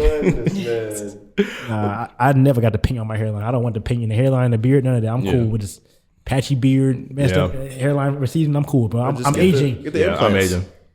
I'm not. That shit hurts. Just shaving it off. I would go bald. I'm going bald if my hairline just gets bad. We get roasted nowadays. I mean, my whole family's bald. I'm cool with it. It's happened eventually, so. Yeah, if your beard don't grow in full, you can't shave your head. That's the way it works. It's the rules. I don't make the rules, but it's in the rules. That's the rule. Nah, but like most of my family does have a beard though. Somewhere. Like if they're bald, they got beards. You can't be bald everywhere. No, you can't be bald everywhere, bro. You gotta pick. Bald with beard. It's crazy though. Yeah, no, bald with beard's fine, but like my beard is patchy though, so like I gotta make sure it grows in first, and I can shave the hair off. So if you grow most of your 20s and like your beard's kind of patchy, and all of a sudden your 30s, your beard start getting more full, like you already know your hair is kind of migrating to your face. It's like you just gotta It's just moving. It's moving down. It move location, bro. I'm okay with that. Like I've already accepted it. Like one day I'm probably not gonna have hair on my head. Yeah, man. I mean, at some point, I'm not taking that out. Yeah, at some point, my follicles. You've accepted that. I didn't really have a choice. Yeah, at some point, my Look around follicle's my family gonna. like, oh, okay. They're gonna find a new lease and just go from the hair to the scalp. So we're gonna rip the face now. But nah, it's one of those things about barbershops, man. I hate the fact that they. So barbershop skill has not like improved hugely over the last couple of years, right? But it's crazy how we mentioned like back in the day it was $7 and then $15, and we thought 20 was cool at professional barbershop, but you still like go to someone's dorm and get a cut for like 10, 15. It's crazy nowadays, like gimmicks or like the leaps and bounds in prices, because like nowadays haircuts are like costing $40 to $50 on average, and it's the same cut I've had since I was a kid to now. Like I don't understand. They're like, oh, hey, hot towel, massage, one barbershop I go to, they give you a beer or a nitro espresso. I am like, never free, going to those for free. barbershops. And it's crazy to me. Like, it's crazy how much they just try to throw in extra shit to be like, hey, we up the price. I'm like, but the skills, like, you can keep the beer and the hot towel and all that shit. I mean, the hot towel's kind of nice. I'm not gonna lie. But like, keep all that shit. Just make my cut $30. You know what I mean? I'll be feel special when like I get the regular cut, same price. He get the little razor out. I'm like, oh, I didn't pay for this. Yeah. Like, hold on. All right, I appreciate that. Extras. Yeah. But nah, I'm not like. I mean, like, I guess it's one of those things where it's like, if you don't like the price, do it yourself. Yeah. And I will not be doing that. Yeah, I'm not, and I ain't touching my head. Like, I'm not either. What was that? That's how you really gonna push it back. What was that, first grade? Yes. I think I was in first grade. I cut a patch in my head. Oh my goodness. Playing with scissors. Oh my goodness. I had an afro and I had to go bald. Pat, bro. We've all been there. Bald baby. I've never been there. we all been. I've been there once. I was like, yeah, all right, never did that again. I got suspended for cutting somebody else's hair in the middle of class. You would do some shit like that. Yeah, I thought it was funny. Somebody bet me. They was like, I bet you won't take these scissors and cut a chunk of her hair in front of me. It was a girl. I was like, give me that. How much was a snip? It was a girl. I had a handful of her hair in my girl. hand. And I laughed. I was like, look at this. And she was not. She was not. She was crying. I was like, oh. Yes. What'd you bet though? There you go. You got it back. This wasn't okay. Get back to it. I was in like kindergarten. Did you bet anything though? No, he just said you should do it. I was like, all right. Some gummy bears. Said okay. Some gummy bears. That's the quickest way to get anybody 7. At that point, anything goes. Like, Yeah. They made me write her an apology letter, and then I had to like And scribble. give it to her parents, and like I had to talk to her, and it was crazy. I felt bad. I was like, man, I should have did that. But it was funny for that, like that 5 minutes. That was a good time. 5 minutes was hilarious. I got trouble nice. for 5 I months. should have did that because She's now, still like traumatized. her hair, You know that, right? it's a it was patch all right messed there. up. She's still traumatized. She probably keeps it short now. She probably does. Yo, shout out to her, man. She got the Ellen fade. I That's crazy. apologize for ruining your elementary. Dude, what's wild is that like what's that like? You can get anybody to do the most criminal act if you just say you won't, and that's it. You won't do it. You won't. I ain't no bitch. I bet. Why me cut this head? As soon as you're all right, bet. It's over The male ego is so fragile. It's goddamn right. Cause I got to the point now where I'm like, shit, I'm a bitch. I guess like that's fine. It is what it is, All bro. right. It's really not worth it. I'm gonna go over here. I'm gonna go over here with my bitch self. All right. Here's a new thing. I'm gonna ask you guys. So let's say you guys are like, you're a short king, right? Let's say you're a 5'5", 5'4". Ew. There's a new surgery out. You guys want to get Can't relate. You guys gonna get a knee BBL or NEL or it's a only, knee BL? It's only like what? A knee BL? it's only like you grow like 3 inches, bro. Like, I seen some that go like 4 to 5. but you went from 5'5" to 5'9". Like, you're still short. And that's still some height though. You know what I mean? And there people are You doing could get this. some more conversations at 5'9". But what exactly is it? So, Ms. Taylor, basically what it is that they go. There's surgery for your knees or for your legs. Well, they'll chop off. They'll literally cut your legs in half and somehow extend it with more bone or more material in there to give you like 4 or 5 inches of height. And so you're kind of mutilating your legs to like increase your height a little bit more. But in about 10 years, you're gonna turn to dust. I mean, this is ridiculous. You're gonna be running one day, just like 10 years. you're gonna be running one day, just like snap. Right. Yeah, you got to go through physical therapy for like a couple of months until your body recovers. But the weird thing is that like it's not like your torso is taller. Yeah, your wingspan is still look shorter. weird, bro. Yeah. Fucking weird. I ain't gonna You're lie, gonna look but if I It's on stilts. Like, Stills from Imaginary Friends is how big you look. That's crazy. still play basketball, though, I might do that now. I'd be like your knees 6'2". gonna shatter as soon as you come back down. They already bad. I already got bad knees. But then like your center of gravity's off, and like that'd be the most bizarre thing. It's gonna look awkward, and wait till they find out that you made yourself taller. But what's crazy to me is that you invest because I don't know. Somebody's gonna know. Yeah, Yeah, like I can't come back. Like, You come back on Tuesday taller. Like, yo, Right. wait, what just happened? Have like a growth spurt at 36. Yeah, I don't know where it came from. that's weird. And what's crazy to me is that like these, I don't know how much these surgeries cost, but let's just make up a number, right? I guarantee you that surgery probably costs anywhere north of $8,000. I'll say, or $10,000 at or more. least. At least, right? Yeah, for sure. I don't care how fragile your masculinity is, or girls don't talk to you or whatever you get made fun of. You could take that $10,000 and do anything. Exactly. Have a startup business or what about like put a down payment on a house, something, bro. But like $10,000 to get 5 inches of height. You could just do what? You could just pay the girl to date you for that much. Yep. Just keep looking. She's out there, man. That's you can fly at least 5 girls out with that money. I'm just saying. I can't imagine doing that. Like, there's plenty of short kings who have 100%. Relationships. But here's the thing, though, bro. Plenty of short people do when they can't gain height. They just start working out. Yeah, or get money. Buff, or they're just rich. Or just rich. Or like they're really smart or funny. You gotta have something. You gotta have a skill, bro. You gotta develop can't something. just give up and just like, you know what? Surgery. That has to be a last resort. Like, you gotta try everything first. Like, all right, none of that worked. Yeah, I got all this money. I can get surgery now. I'm an athlete. Like, nobody cares.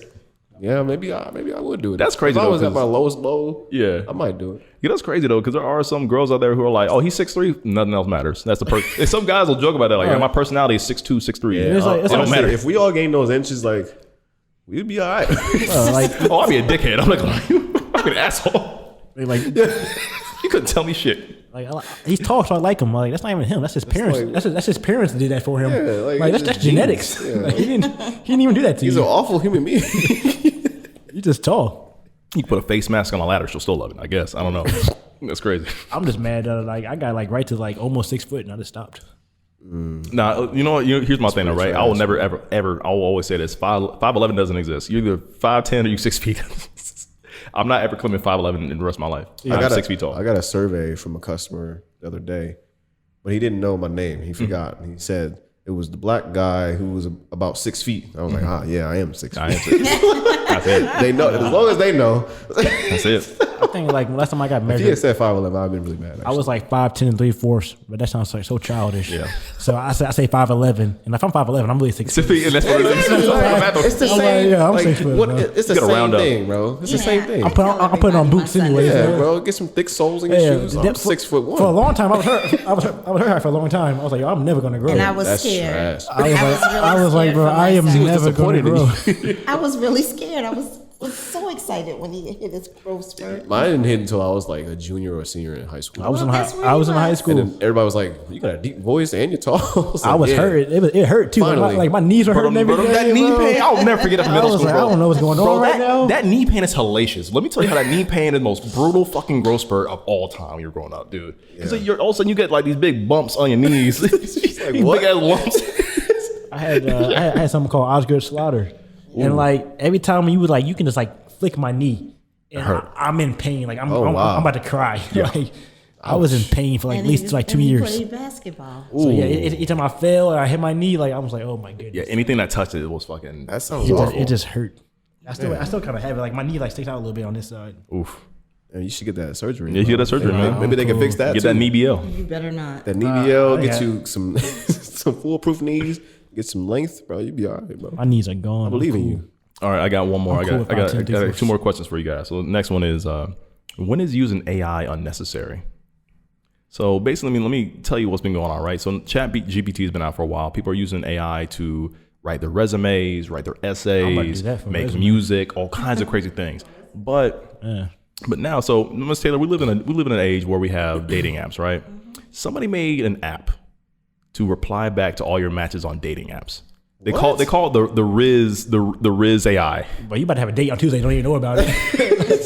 Like, I got a date today? Ridiculous. That's literally what it is. It's like there's an app that shows like, oh, you have a hard time talking to your matches on Tinder and Bumble and Hinge. Download the Riz AI and they'll just automatic replies with the most romantic They ain't having conversations with the machine. What a fucking robot. And then you show up sounding dumb. Exactly. I said what? I said that? I said that. Yeah, I guess. Like, you're nothing like you are on the phone. You gotta read the notes. No. You gotta study for your date. You gotta study your date, bro. You gotta rehearse. Yeah, I did all that. Yeah, I said that.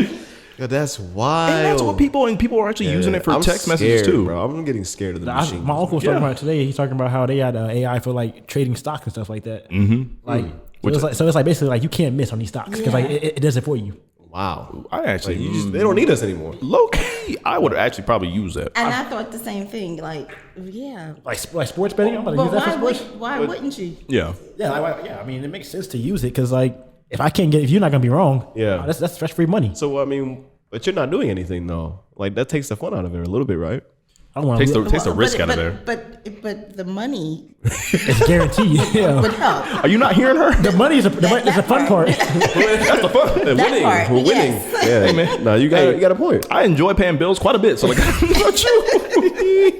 That's the enjoyment, nigga. I just feel like no one watched iRobot. Like no. That's what I'm scared I of. don't, Like I it's don't starting to understand feel like what's going on. these machines are getting way too smart and they're at a rapid pace to the point where like they're not gonna need us anymore. Like the guy from Google just quit Google so he can like talk about how AI is progressing. Yeah.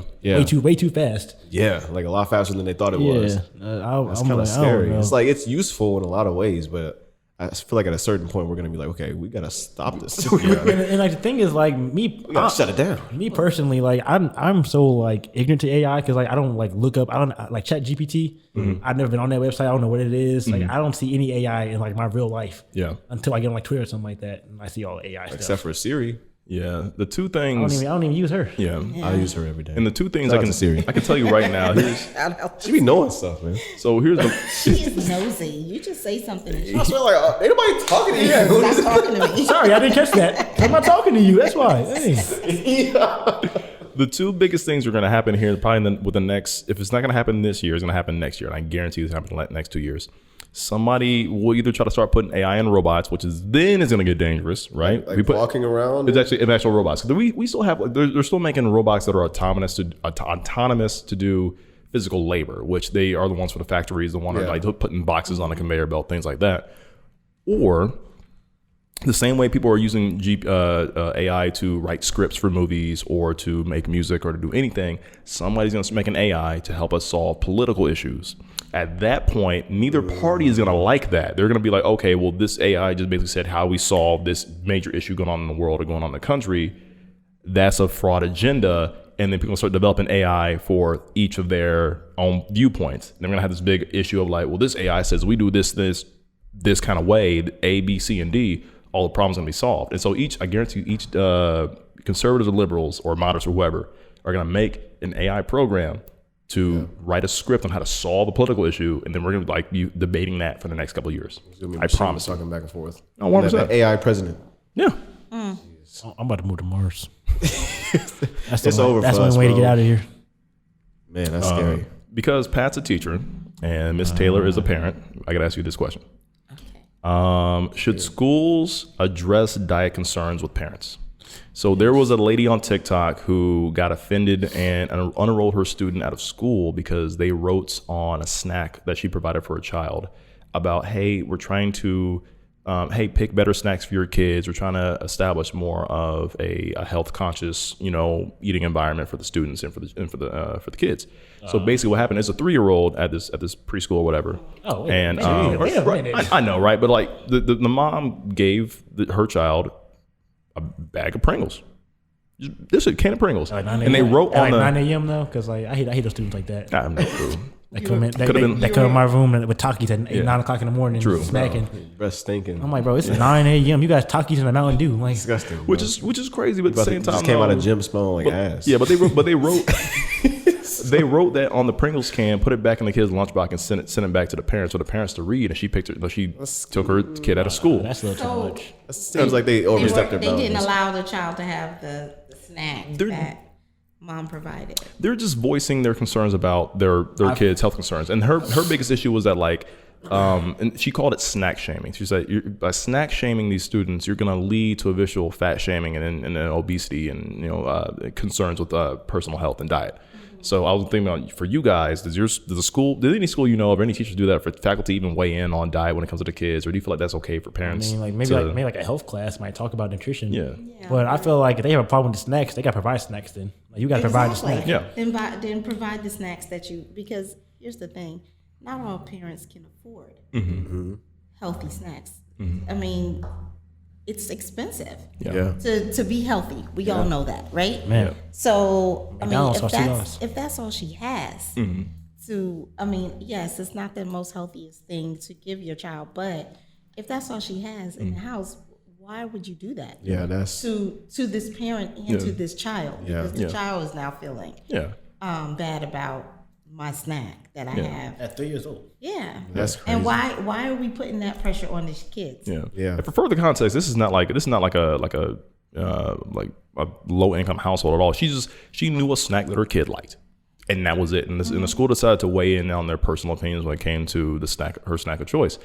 And I don't think it's a bad thing. And I listened to The Breakfast Club, and I think DJ Envy had a point of view. He's like he has 5 or 6 kids. He's like, I know my kids aren't gonna eat, but I don't want my kids to go hungry. The kids can eat whatever they want to, but I don't think it's you can, like Pat said, you can inform, like the students can learn to be informed on nutrition and the ups and downs of what you consume in the diet and things like that. But you can't be like, you can't be subtle like, hey, don't bring the shit no more because your kid's gonna get fat. Like, you know what I mean? That's kind of weird. Yeah. Especially like 3 years old, like that's probably like pre-K, like daycare or something like that. Like, if you're not providing the snacks, you can't tell me what I can and cannot feed my kid. Right. Yeah. Which they can't anyways, because we've had a big concern over the last, since we were kids. Think back to the last time you had a pizza party or like a potluck at school. After that, we had big concerns about allergies and people getting sick or people, whatever. Like, that's when we stopped doing that. We stopped doing that back when we were in school. And so it's not like the school's gonna be like, hey, here's some carrots, here's some grapes, because like not everybody can sign off on. Obama tried to end all that. Man. Yeah. So, but yeah, it was crazy. But very interesting. That is weird. Like how they, like I don't know. That seems unprofessional, really. Yeah, absolutely. Very. Because they could have just reached out to them, like write it all down and send it back. It's just kind of odd. Yeah, and people were on the mom's side, but also some people kind of said like she was doing the most by taking her kid out of school. I'm like, it's her right to do that. It's her child. At that point, I don't feel comfortable anymore with my kids at school. So. Like, I don't know what else they're doing here. Yeah, but then it was preschool. It was, so I would have may have done the same thing. We're gonna go to a different preschool. Yeah. Again, it's like a small can of weird. It's a small can of Pringles, and Like, what are you? it's ain't the worst thing in the world. 3-year-old, bro. Right? It's not like I put deep fried chicken fingers in a snack. You know what I mean? It's a snack. It's not, but they don't even eat that much. Like, it's not gonna kill them. No, it's gonna be like a couple chips. They're gonna eat like 3 chips anyways, and call it a day. And right, he may not. The child may not even eat it all. Yeah. So I mean, it's not gonna. Why are we even harping on that? That's so weird. It's bizarre, but yeah, that made TikTok news, and everybody's kind of debating that. But Walt, I'll let you take it away. So Ed Sheeran got found not guilty, and he didn't have to quit music because that was a big deal. I have not heard both versions of the song back to back, so I don't know the whole context of this. I have a comparison right here. So for some backstory, it wasn't the Marvin Gaye estate. It was actually one of the co-writers of the song. Let's Get It On was suing Ed Sheeran for his song Thinking Out Loud.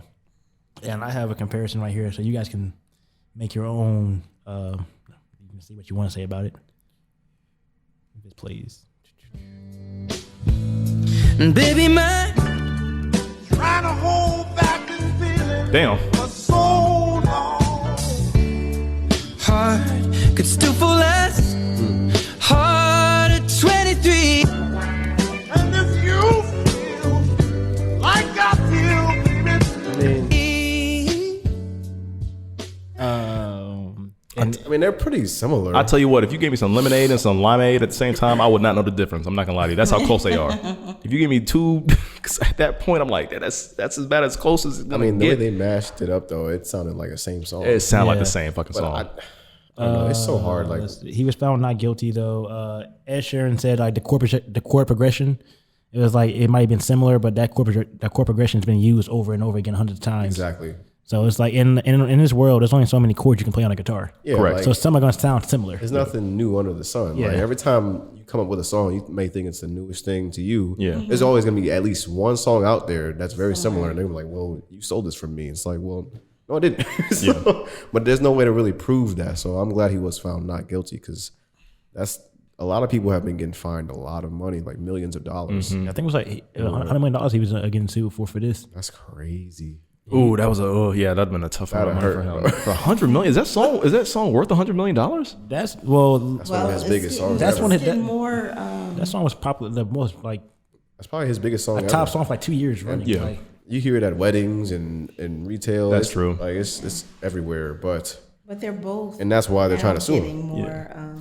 more. They get more press. So I mean, hopefully the estate and the songwriter gets some money. The dude's name was Ed Townsend. He was one of the co-writers of the song, and his family was suing Ed Sheeran, not the estate, not the Marvin Gaye estate, because the Marvin Gaye estate would have won that legal battle.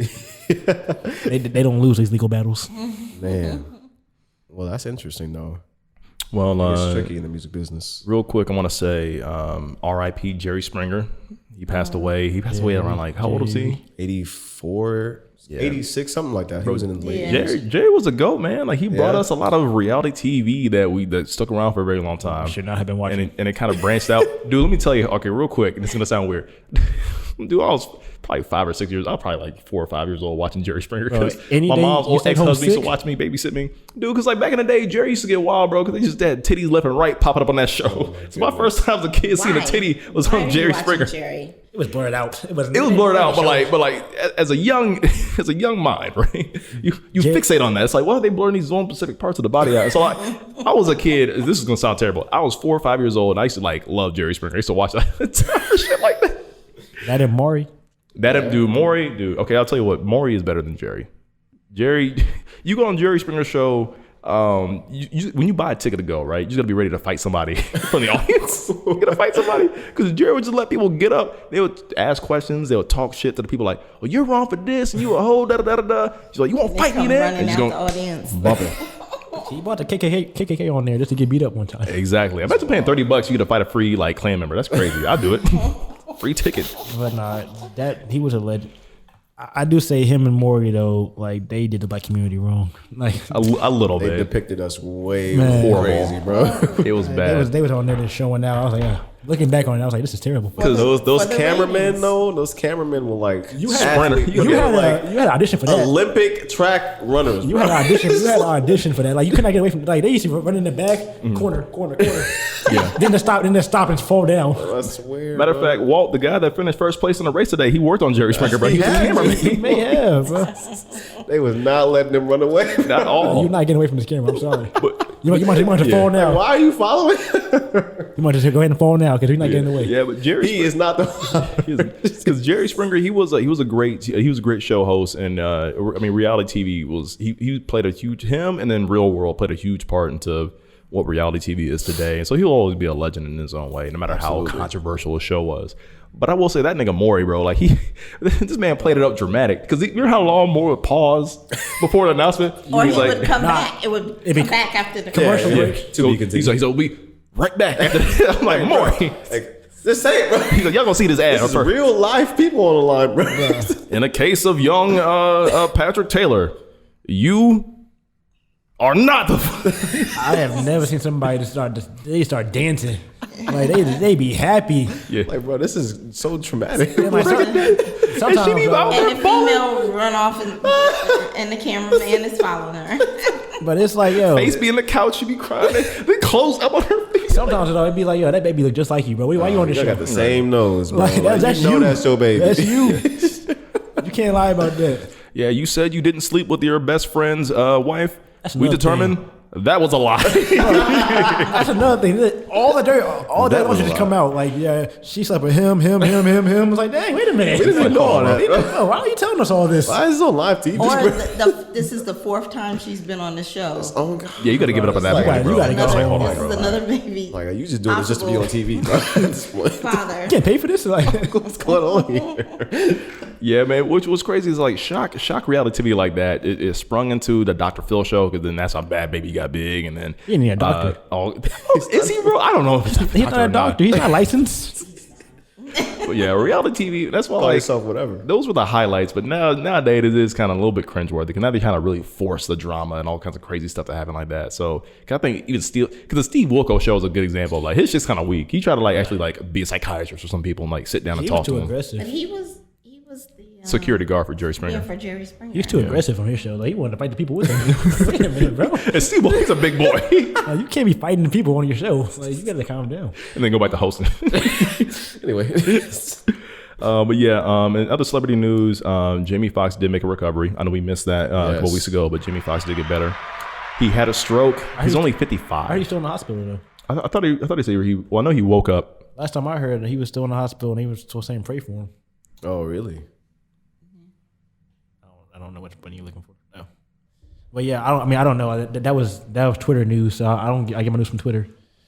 So I don't know if he was still in hospital or not. He's having technical difficulties over there. My mic got cut off. Can y'all still hear me? Your mic got cut off? I can hear you. Your headphones got cut off. I think your headphones just stopped working. I mean, they're plugins. All right, well, I'm a no mic Eli for the rest of the show. That's cool, though. But yeah, for the most part, they said he had a lot of high blood pressure, which is unfortunate because like you would assume that Jamie's he performed a lot, he traveled a lot. I mean, he looks very, in shape. Yeah. So for him to have a stroke out of nowhere, it was pretty concerning. So I'm just glad for him and his family that he's gonna make a speedy recovery. He's gonna get better. So just keep him in your prayers. And it's weird to say like, hey, pray for celebrities, but Jamie's one of them good people out there. Yeah. So they just say he is stable though. It's not life threatening anymore. Yeah, that's good. Man, that was scary though. Because he's not old. No, he's not. No, not at all. But I mean, like, he's not. That's weird. No. That's really strange. He's my age. But like we see that sometimes in like our community though, like people who like they're not that old, but like stuff like this happens a lot. Yeah. Because I mean, like you gotta think like the way we grow up, like we don't always have those like resources to like find out about like like high blood pressure or cholesterol levels, stuff like that. Yeah, I mean, doctor visits weren't like the most. Yeah, it's like we don't even trust doctors, like Yeah. So. Oh, it's true. Yeah. It's true. So like doctors visits don't happen. Like we don't learn about the dangers of all the food we eat. And, like we grow up on this like soul food every Sundays, at the church. Yeah, I mean, and then it doesn't help that there's like no good grocery stores around the neighborhoods. It's a food desert. Like, you just go on the gas stations and getting snacks, and like it just affects you later in life. Yeah. No Whole Foods in the hood, Yeah, it don't got Fresh Time on the south side. They got Fresh Time on the south side. They got Aldi's and Walmart. Yeah, man. Let's see Save here. a lot. I'm gonna move on to a couple more quick things. In the state of Utah, Pornhub has banned all their pornography, and they've made it a law to show how old you are. Cheer for that. Yeah. So basically, banned, bro. So basically, they said, hey, you have to legally prove that you're an 18 or 18-year-old to be able to watch pornography in Utah. How do you prove that? So you have to show your driver's license online. You have to identify yourself. You have to upload your driver's license or identify yourself. Bro, even if you're 18, I'm like, never mind. So that's probably like a deterrent. And that's kind of the thing. And so what's crazy was they saw how the Google search for VPN skyrocketed in the state of Utah. Like literally, because with a VPN, you can go from anywhere in the country. Say you're not from Utah, you can be from Indiana, you can be from Florida, wherever. And so I just think it's a crazy thing, which it may be necessary. One of those things of trying to help protect kids from pornography addiction. At 9 years old, you shouldn't be researching stuff like that. The amount of, like in my school, like middle school, these kids, bro, I get sick and tired. I'm like, why? Like, why are you guys talking about this? Like, you're 12 and 11. Children. Yeah, I mean, they're just curious and they don't know any better. They ask me questions. I'm like, I'm not answering it. I'm walking away. I would hate to be a health ed teacher in these days, because they'd be asking those wild, because all they do is see stuff they see on videos or online and then ask straight up questions. I'm like, I don't know how to explain, because like because the biggest thing is like with sexual health, you have to explain like a lot of kink culture, and with that conversation, not everybody can like kind of speak on that. And so like if kids start experimenting or not have the education to kind of really prep themselves or make the right decisions, it can all lead to bad things. So it's a tough situation. Most of these parents don't talk to their kids about that no more. They learn from TikTok or internet. Or their friends. Don't know just as much as you don't know. Yeah, exactly. So y'all are all in this together and doing it wrong. Yeah, maybe it's best. Maybe. For those Utah kids. Hopefully, luckily we made it out with no kids. They all Mormons anyway. They don't do nothing. They're what? They're Mormons. They don't do nothing out there. That's probably what it was. They're Mormons. That's wild. Speaking of wild stuff, man, how did Chris, or how did I won't say Chris Tucker, how did Tucker Carlson and Don Lemon get fired in the same weekend after we got back from the Bachelor party? That's crazy. And they both were kind of doing the same ish stuff. So I feel like CNN and Fox at the same time, like, listen, it's like the anti-draft. Like, hey, if you lose your guy, we'll lose our guy, and just get rid of both of them. Because I used to like Don Lemon, but hearing about, because he was a great newscaster, but his comments on his misogynistic comments, I think he had some kind of racial comments. He kind of was very rude to a lot of the staff members at CNN. eventually they just got rid of him, and he claimed on Twitter that they never gave me a heads up. Like, he just tweeted about that, and CNN's like, nah, bro, like, we emailed you, we talked to you, we can negotiate your contract, but you decided to put us on blast, so yeah, goodbye.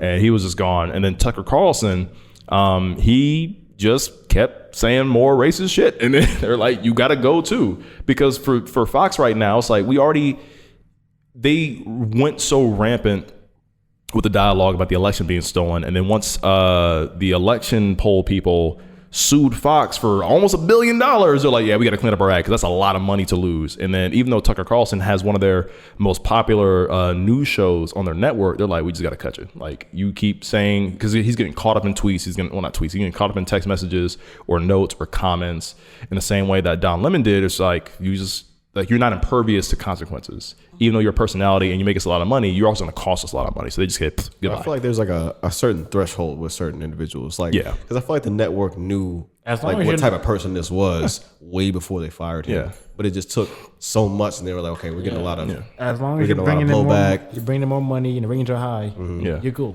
Yeah. But as soon as you start costing some more money than you're worth, we gotta let you go. I'm sorry. Yeah. And Tucker was worse because he was fear mongering, because his main audience was older white people, and he would make him afraid of anybody brown. The thing is, like, he's still Tucker Carlson. He still has his fan base. 100%. He can start his own platform or go anywhere he wants to, really, and still say the same thing he was saying on Fox, and still have that following. And he can say more. Yeah. So now he can say now he's unfiltered now. So. It might be worse. Can't say the same thing for Don Lemon. I don't know who's going to hire him to do anything. So we'll see how their careers go. But before we move on to anything else, though, because you said Chris at first, I thought you were talking about Chris Brown and Usher. No. What happened? What happened to? So I guess it was Chris Brown's birthday party yesterday. Okay. So Usher threw him a little surprise party. Okay. In Vegas, and this is all like, allegedly. But rumors came out that something happened when Chris Brown, he got a little intoxicated. He said something to Tiana Taylor. I guess it was kind of like rude. And so Usher kind of like tried to calm down and everything. And something happened. And apparently Chris and his like entourage jumped Usher. What? Huh? I get all my news from Twitter. Yeah. But apparently that's what's going around. That happened. I didn't see anything last night in Vegas. Oh, you jumped your friend after he threw you a party? Hey, he was drunk. Yo, that's crazy. But yeah, apparently that's what happened. So I don't know anything about. Obviously no one's gonna comment on it right now. Yeah, there's no legal battle right now, is there? But no, because no one's gonna say anything about it. But yeah, that's alleged news that came out. There's gonna be some videos somewhere. Somebody took it. Maybe. If not, they might try to like resolve this behind closed doors and just do a small payout. I'd be thinking like, bro, what did Usher do to make you want to jump? You want to jump him? Like he was skating. He was probably skating around, having a good time. And you just went over there and started fighting him. That's crazy, man. Yeah, that's I hope that makes the news. I want to hear the results of that story. Speaking of celebrities, speaking their mind and doing crazy shit. So Nick Cannon was saying how he said, basically in quotes, he said good to the cancellation of the Red Table Talk. So Meta, who is Facebook and everything like that, they're moving away from live TV shows like Red Table Talk and going to more like virtual experiences.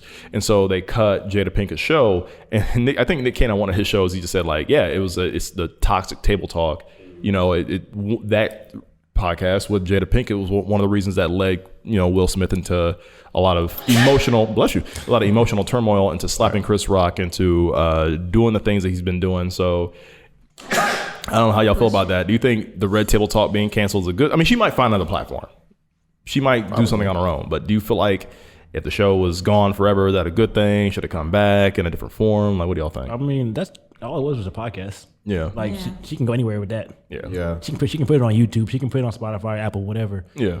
But I mean, I don't think it was that toxic, because like if you agree to go on there and then like you know what it is. Yeah. So like it's not like you're not saying, oh, I went on there and I was set up. Yeah. Like, that's not what it was. And a lot of people have said that. A lot of people said that too. So I feel like if you go on there and if you have the talking points already before, it's just like, yo, you know what it is. So it can't be a toxic environment where you were like blindsided by questions you didn't know were coming. So yeah. Really quickly, it is May, and do you know what we celebrate in the month of May? Mother's Day. The entire month though. Asian Heritage Month. It is also Mental Health Awareness Month. It's Mental Health Awareness Month, and like it's a big month. It's a very big month. Everything happened this month. And it's important to me. So, Ms. Taylor, you don't know, and I talked to these guys. I've been going to therapy for the first time in years for the last month. So it's been very successful for me. My therapist is okay. My job pays for it, and so it's been kind of helpful and to help me understand myself a little bit better. And I think that a lot of people should go. I mean, no matter how you feel, if you're up, you're down, whatever, it's always kind of nice to unload some of those thoughts and, talk with a professional, go through and unpack some of your trauma and have somebody help you process it. Or maybe seek out medication if that's necessary for you, or take that time off to really, have that space alone with yourself to kind of think things over. So that's huge. But the reason I'm bringing it up is because there is a news story, unfortunately, and this is very sad that happened in New York, and it has to do with mental health, mental illness, is that a vigilante, they're calling him a vigilante, 24-year-old ex-Marine, his name is Daniel Penny. He choked out a homeless man on the subway station in New York, a young man named Jordan Neely. So Jordan Neely is he's pretty famous in his local area for being a Michael Jackson street performer. And a lot of people loved him. They loved watching him perform. But he's known by others to have, mental illness and a little bit of mental trauma and emotional trauma, because I think his mom passed away not too long ago, or a couple of years ago. And that kind of affected him to a point. Yeah. And so he was kind of going off on a train, or he was kind of yelling, or he was having an episode. And Daniel was the main one that put him in the chokehold, but other people also kind of subdued him, and he ended up losing his life. He ended up passing away. And so right now they're thinking about, he's no charges pressed against him for murder. But they're thinking about sending this to a grand jury and having this guy actually prosecuted. So we'll see what, goes on about that. But a lot of protests are going on right now in New York because it literally is a murder. And a lot of people are realizing, or not realizing, but they're really speaking out against violence, not only against the homeless people and across America, because a lot of people treat homeless people like, second, third class citizens, but also just we need to increase the amount of mental health so people can get the help they deserve and the help they need, because leaving these people on the street to just suffer and not get any kind of help is inhumane. So that's kind of what's going on in New York right now. You live 20 minutes from New York. You didn't hear anything about this? I did not hear anything about that particularly, but it is things that happen. That has been happening recently, and I don't know if you guys know, but I work in mental health. I am a counselor in my daytime job, but then I'm also I work with crisis. So individuals that are in crisis as far as feeling suicidal or homicidal, and I screen them to determine whether they need to go to a hospital and get some help in the hospital and get some therapy, maybe some medication, or whether they can go to an outpatient and see an outpatient therapist on a weekly basis or so. And yes, mental health, just saying it's Mental Health Awareness Month is not enough. Yes, we do need to understand that there are individuals out there every day working and living with mental health diagnoses that are struggling to figure out what they, how to live in their society with this diagnosis that is scary for them. Yeah. But it's also scary for the individuals around them, and it's almost like a form of racism. Yeah. Yeah. You are afraid of this person that is out in the street yelling and screaming and talking to himself, and so you're trying you want to eliminate them. They don't need to be around. They need help. Yeah. And that's what, agencies like mine, the agency that I work for has a lot of different programs, but I work one program, but there's several different programs in our agency, and we are just trying to keep people to get their diagnosis, to get the right diagnosis, get them on the right medication, but then also keep them in their communities. Yeah. And it's hard to keep them in their communities and keep them safe. Yeah. In their communities. Especially right now with them tearing down all the homeless encampments that are around most of the bigger major cities, because they are having the police, and that's been a huge thing, is that a lot of police community, or a lot of the police in their bigger communities, they're taking down all these tents, these homeless encampments, the places they live at, and they just have to find somewhere to wander, and they keep changing the way the benches are established so they can't rest on benches, or like you just kind of get them out of areas. And so they have to find somewhere to go, and a lot of them, because they're upset and they're frustrated, they are going to have, it's going to be traumatic when you have a police officer do anything to you, tear down the place you live, just walking around, you're going to feel panicked. The good thing is I'm actually working on a program now too, that they're trying to become more aware with the police and I'm working on a start next week on a program. It's a ride along. So I'm the mental health worker riding along with the police. So if they get a call that somebody is acting out, I go and I talk to the person to find out what's going on with them, instead of the police just going out and it's a disturbance and taking them to jail. Yeah. They may really need to just go to a hospital. Yeah. And so I'll start doing that next week. I'm curious how that goes. Do you have any say-so on how they might conduct training as far as mental health or disturbances like that in the future? Or well, I mean, this is a pilot program, and if it works well, hopefully it's going to catch on. In the county that I'm in, they're going to do it in 2 of the cities in the county that I'm in, and if it goes well, they're going to push it out to other counties. Good. So. There's going to be some training, and eventually in the different police academies are going to also get trained on. Yeah, that's really important. And hopefully it's training that sticks, know. And that they find it important and they utilize it correctly. And of course we're going to have some officers who might just result into their normal training or their normal behavior, but at least if the ones who really do care or take it very seriously and listen to their training, and as far as how to handle people who have those episodes, might do something about it, at least that's more lives saved than not. So that's at the end of the day, it'll be a good result. So hopefully that's huge.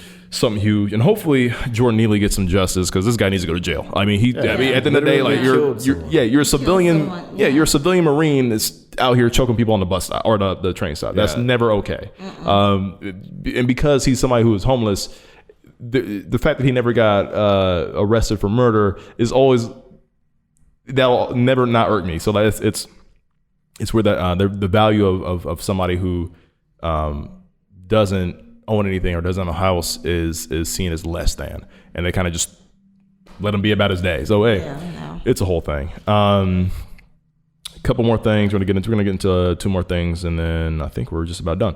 So I'll let you guys pick first. We can talk about the writer's strike, or we can talk about Eboni K Williams, because I'm pretty passionate about both of these topics.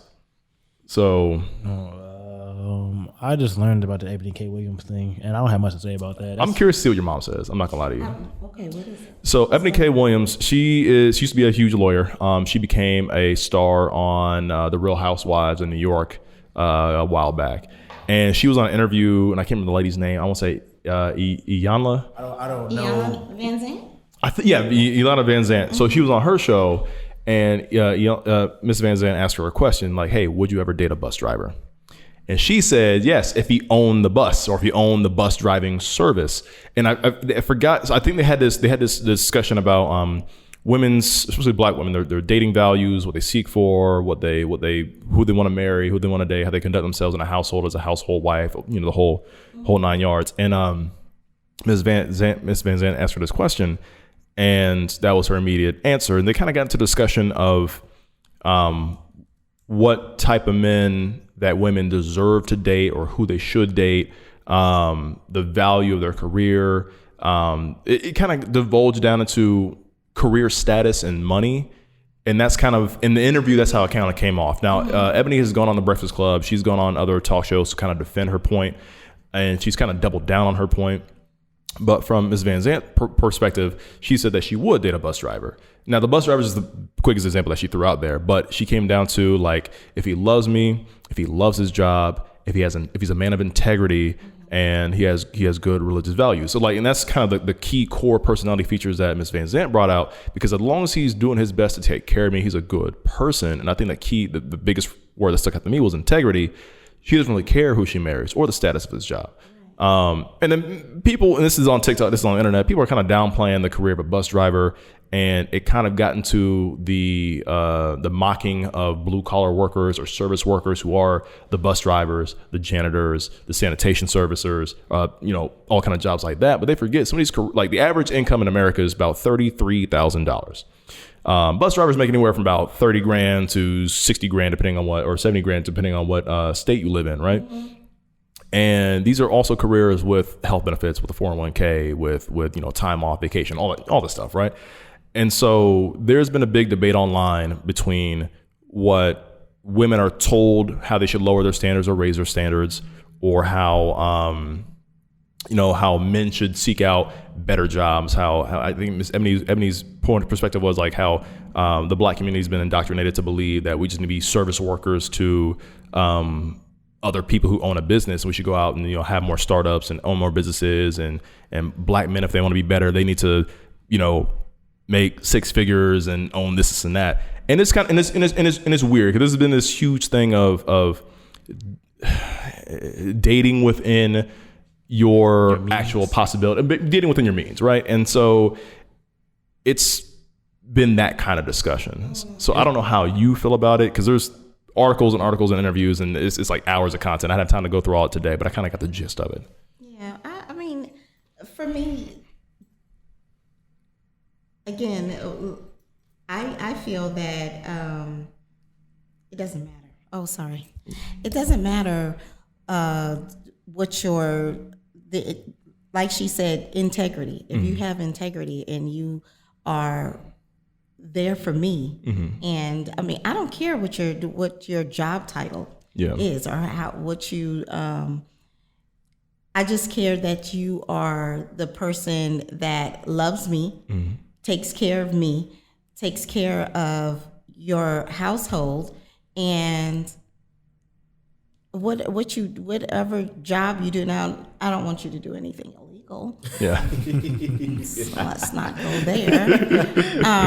But I mean, the job, the status, it doesn't matter. I mean, I don't want somebody that owns a company and is pardon the expression, a dickhead. Yeah.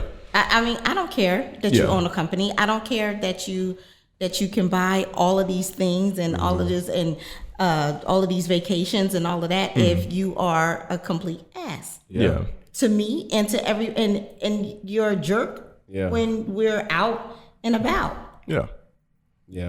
What kind of life is that? Yeah, I don't want that. That's not something that I strive for. I want somebody that cares for me and somebody that shows that they have integrity and that they are passionate about who I am and somebody that upholds me. Yeah. Yeah. So it doesn't, no. Yeah. I think in this like social media world, we see a lot where it's like women talk about how if I live with the man, he's paying for everything. He pays the rent, he pays the bills. And it's just like, I think that's just not, that might be okay for some people, like who make like 6 figures or 7 figures, whatever you make. Yeah.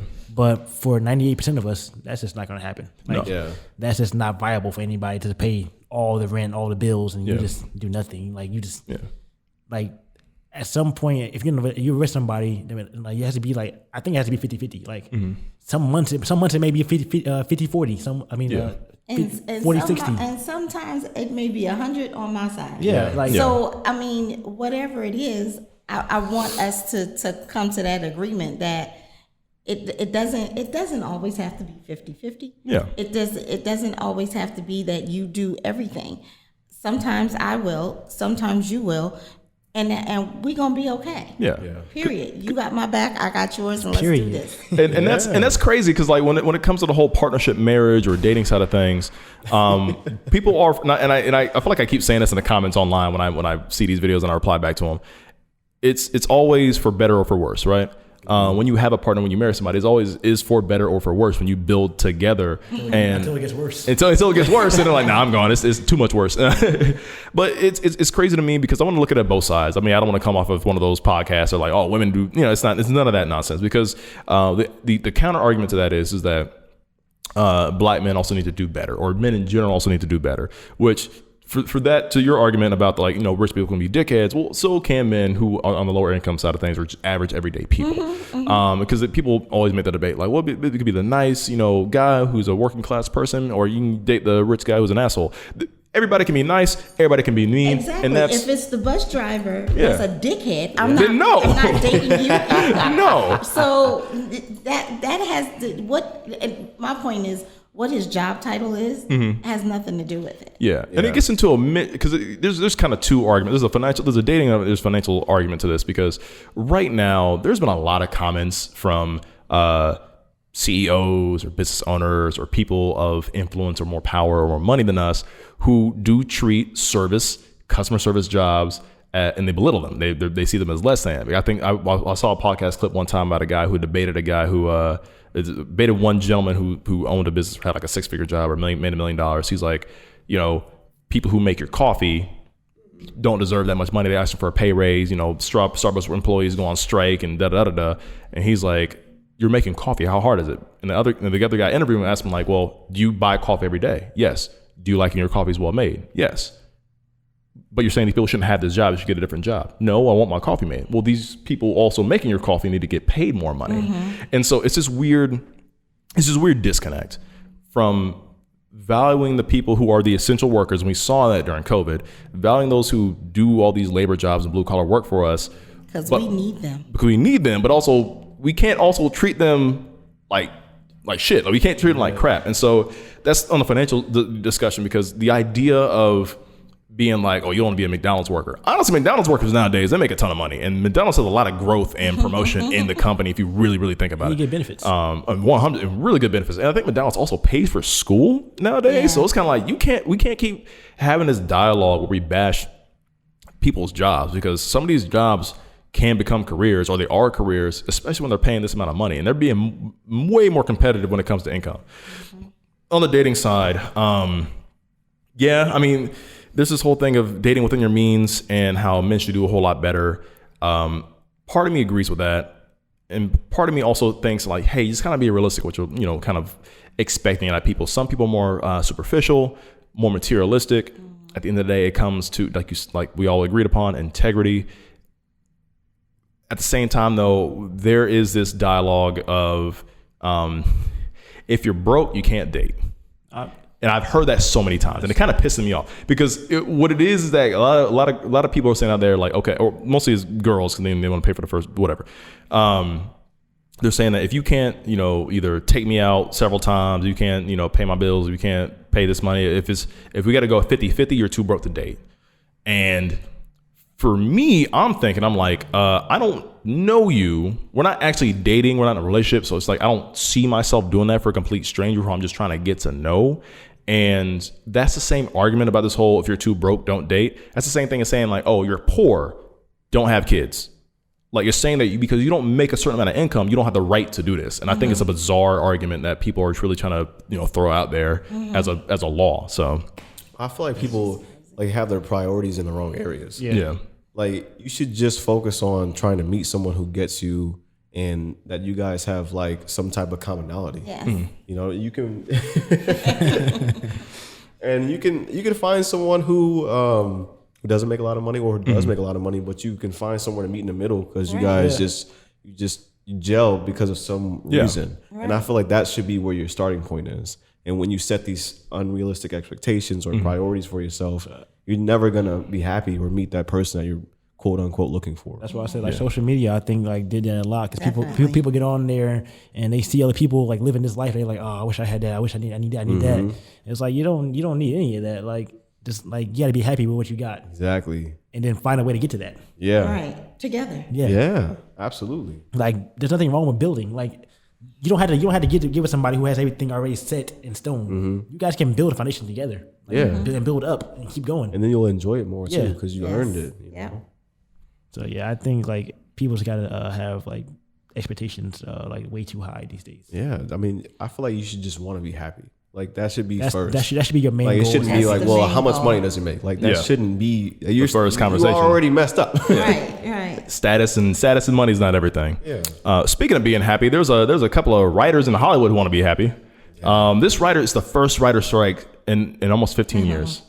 And right now, because in the main argument, so I've seen like, I think Jay Leno's been out there trying to give out donuts and support people. Hassan Abi's been out there trying to go out there and support people. I forget the one main guy with the glasses and the hair. Forget his one celebrity. He's been out there trying to support the writers. So the Writers Guild is having a strike. They're kind of blocking off most of these studio entrances to hinder or prevent further filming for a couple of movies and TV shows that are going on right now. Also, nobody's writing for anything. Every late night show is done because they don't have the writers aren't writing. So people are suffering and Hollywood's losing money. I think last time they did this 15 years ago, back in 2007, I think they lost almost close to $1 billion when this happened. A lot of movies suffered. I think people saw that, like, I think one of the biggest ones was like Transformers 2. That one was like a bad written movie because, they're on a writer's strike and things like that. And so people forget they are suffering from the new age of streaming because streaming's so new. And so because they don't get a lot of income from these shows because they're so quick, and the production length amount of time for these contracts are so short, they get paid little amount of money. But the streaming service, they're making so much money off of these shows and they're just not getting compensated for it. And they've shown the growth that Netflix, HBO Max, Paramount, Disney have had over the last couple of years from these streaming services, but they're trying to turn writing into a part-time job when it's people's actually full-time job. You're telling me it's a part-time job when I wrote Stranger Things? That's crazy to me. Like that's a dumb argument. So right now they're on strike. I fully support them because again, it's a community of people who literally write and create all the entertainment we consume on a daily basis. So I don't know how it works, but it sounds like they just get paid a flat fee for their work and then their hands are done. We're done. We washed our hands of this. But I feel like they should get like a percentage. Like whatever the show makes, I should get some amount of money from this because I literally created it. Royalty checks too, I feel that's insane. I was going to say too. I mean, a lot of these shows eventually will go into, what do they call it, syndication? Where, I mean, and if they're playing these shows, the actors still get money for why don't the writers? Exactly. And that seems like why they're striking. That's crazy. It was some companies like Netflix, Amazon, Apple, Disney, Discovery, Warner, NBC, Universal, Paramount, and Sony. Some of these companies are affected by this strike. Good. So that's basically everything. The last one lasted 100 days. I hope it's crazy how much impact they have on this. 100%. Like it just shows like respecting people. If you just stop working, like what are they gonna do? Nothing. And I feel like that's what I say. If we all stop paying rent, what are they gonna do? Nothing. If we all collectively agreed to do that, like they would be. Yeah. What I would be first. They really do? Because you can't arrest all of us. Because it's crazy. Because right now, because I think in Canada not too long ago, some of the landlords went on strike saying that tenants are not paying us enough money. That's a dumbass argument. That's crazy, and it's really happening. And so like, it's one of those weird things where if the workers are the lifeblood literally the lifeblood of the company, right? Yeah. And if they feel like they're not being treated equally, I do support more people going on strike, going on boycott, and just instead of saying like, hey, don't do this. So the Writers Guild hasn't fully came out and said like, hey, just cancel your Netflix, cancel your Disney. Like, they haven't said that. They don't mind if you do though. And so like, this is one of those times where like, I won't flat out support piracy, but if you didn't, I won't feel guilty about it. But yeah, I feel like if more jobs, I think Starbucks employees did it at one point. I feel like Amazon workers, hopefully they get, they've gotten paid better, but they, at some point, I wouldn't mind if they did that either. But it's a lot of companies are having these layoffs or paying their employees less or it's just not combating inflation based off our income. And that's hurting all of us. And so if this is successful, because their demands aren't too high. I think at one point Sony or somebody tried to offer them like a little bit more money, but it wasn't enough for them. So like, nah, we're going to keep negotiating something to make it better for all of us. We want guaranteed contracts and pay. So what's stopping the companies from going to like AI? Like, and that's, I think there's a legal battle there too. So they're also trying to prevent in the strike from AI to rewrite scripts based off previous work, and also taking scripts that already been like first drafted and finishing those. So they're also trying to combat that too. Because we don't know if AI can write a good script. Because guess what? If let's say Marvel right now made an AI Iron Man movie and that shit was ass, I guarantee you they lose more money in production than the movie makes. They about to pay everybody now. Yeah, man. It's crazy the idea that if you pay people enough, they're gonna do a good job. Like, why is that so hard for people to understand? It goes back to the whole thing we talked about. $1 gazillion. Just share some of it. About respecting, like there's no respect for these writers. Like, no, literally. Like it goes back to like they're down there in the low level room, so like we don't really respect them that much. Like, thank you for your work, but like we don't really care. But now it shows like the power that they truly do have. Like if we don't do our job, you don't have one. Right. Yeah. That's crazy, man. So shout out to them, man. Shout out to them for being brave, because this is definitely like not easy. Yeah, I hope this lasts 2 months. They're not getting paid anything now. Like, they risked it all doing this. And what's crazy is that, so they said that because if movies are already kind of in production, you won't see the blowback on this for like at least another year. Okay. But the movies that come out the following year, the year after that, you'll see if they're bad, if they're good, if they're poorly written, if they're kind of rushed put together. You'll see that consequence. But real fast, do you guys want to get into the NBA stuff going on right now? Oh yeah, we the can, finals. We can the playoffs. Sorry. Yes, it's the quarterfinals now. Yeah, well, you want to talk about the Celtics? They're doing pretty good. Of course we are. Don't I mean, game one against the 76ers, we lost. James Harden put up like 50 points, and I was nervous. I was like, if he continues to do that, then I don't know what we're gonna do. And all they did was and Embiid wasn't even in the game. All they did was get the MVP back, and now they just losing every game. Yeah, they. I don't understand what's going on. Harden forgot how to play basketball, and Embiid just looks tired. So it's just like, I think we'll be fine. I personally I'm not scared anymore. Like, I was really afraid to play them. Yeah, but we good. The Heat won today, so they're up 2-1 on the Knicks. Okay, that series seems like it should be really good, but I don't care for it at all. I don't care who wins that series at all. Was Jimmy Butler in or no? Yeah, he played today. Okay, I think he played well too. Jimmy Butler. They need him. He had 28. So yeah, he played really well. Who else is playing? The Suns beat the Nuggets yesterday. And the crazy thing that was Devin Booker, man. 47. He missed 5 shots. That was 20 for 25. Like, he put on a masterclass. And the crazy thing about that series is with them, they're down 2-1 right now. But the only people scoring is KD and Booker. Yeah, that's literally it. That's all they have. I watched the highlights because I didn't see the game, and I was like, 2 players. Did anybody have the ball? It was just those two. Like, those two beat them by themselves. That was a great game, but there's no way they can sustain that. It's impossible. You can't. Like, there's the Nuggets like almost beat them still. Like, if I put up 50 points and we still almost lose, like, there's a problem. So, Booker had 47, KD had 39. No one else had over 10 points. Yeah, that's insane, man. Like, that's just ridiculous. It's crazy how much they have to touch the ball to like push out to a win. Like, and it's great because like they're doing it. Like, Booker has been scoring like 30 almost every game. Yeah, he's efficient and he's doing a great job, but it's just not sustainable. They don't have enough help. You can't do that. And that's why I really like the Celtics, because like even when Jason Tatum the other day scored 7 points, and we blew him out. It's like, we don't need our superstars to go all out every game because that's not sustainable. Yeah. So yeah, I think we can make it all the way. But Lakers are playing right now. I don't want to talk about game. What was that, 2? I don't want to talk about that. What happened in game 2? They got blown out by 30 points. Oh, there's been a lot of blowouts. That's crazy. Lakers won game 1. Lakers won game 1, and then Warriors came back game 2. Klay Thompson was just on fire. You can't do anything about that. I hate the way they're playing defense on the pick and rolls, but I get it. But at the same time, it's like, oh my goodness, it's like I was halfway asleep. I just heard Klay Thompson for 3. Klay Thompson for 3. Bro, I was like, he was not missing. They just kept handing it to him. I was like, I turned the TV off. I'm going to sleep, bro. They were down like 20 points. I was like that. Like earlier this season, like they didn't seem like the regular Warriors, but now like they've kicked it into high gear and like they're tough. Like that's what teams doing. Like that's what good teams do in the playoffs though. Like once they get in the playoffs, it's 0-0 now. Like, they look tough. I think it's gonna be Celtics Warriors now. I still got Lakers advancing. They're playing right now. I don't know, bro. It's AD is made of glass. Like he can't. Bro, AD, if he's not on. Like it's kind of tough to win. AD had a perfect game 1. 30 and 20. Perfect. Mm-hmm. Game 2, there's nowhere to be found. LeBron looks all 38 years old now. Yeah. I mean, he has too much pressure on him. Man. And it's just, I want to see them go far. Who was their third best player? Right now, probably D'Angelo Russell or Austin Reeves. What's the dude? Hachimura.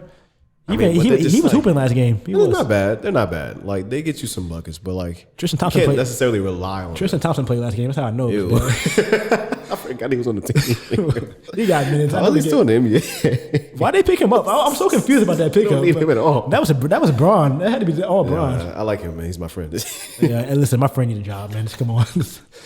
Get him on a team right quick. You know, as somebody who doesn't watch sports, this is the most fun I've had watching like the highlight clips on TikTok and videos on YouTube, because all I see is clips of Shannon Sharp talking about the Lakers in 5 and making hella rhymes and shit. And then everybody's making these like John, because I've never seen so much controversy in NBA history until like this year. So like Buddy got booted out, like he's just gone out the league. The Grizzlies player, Dylan Brooks, yeah, he gone.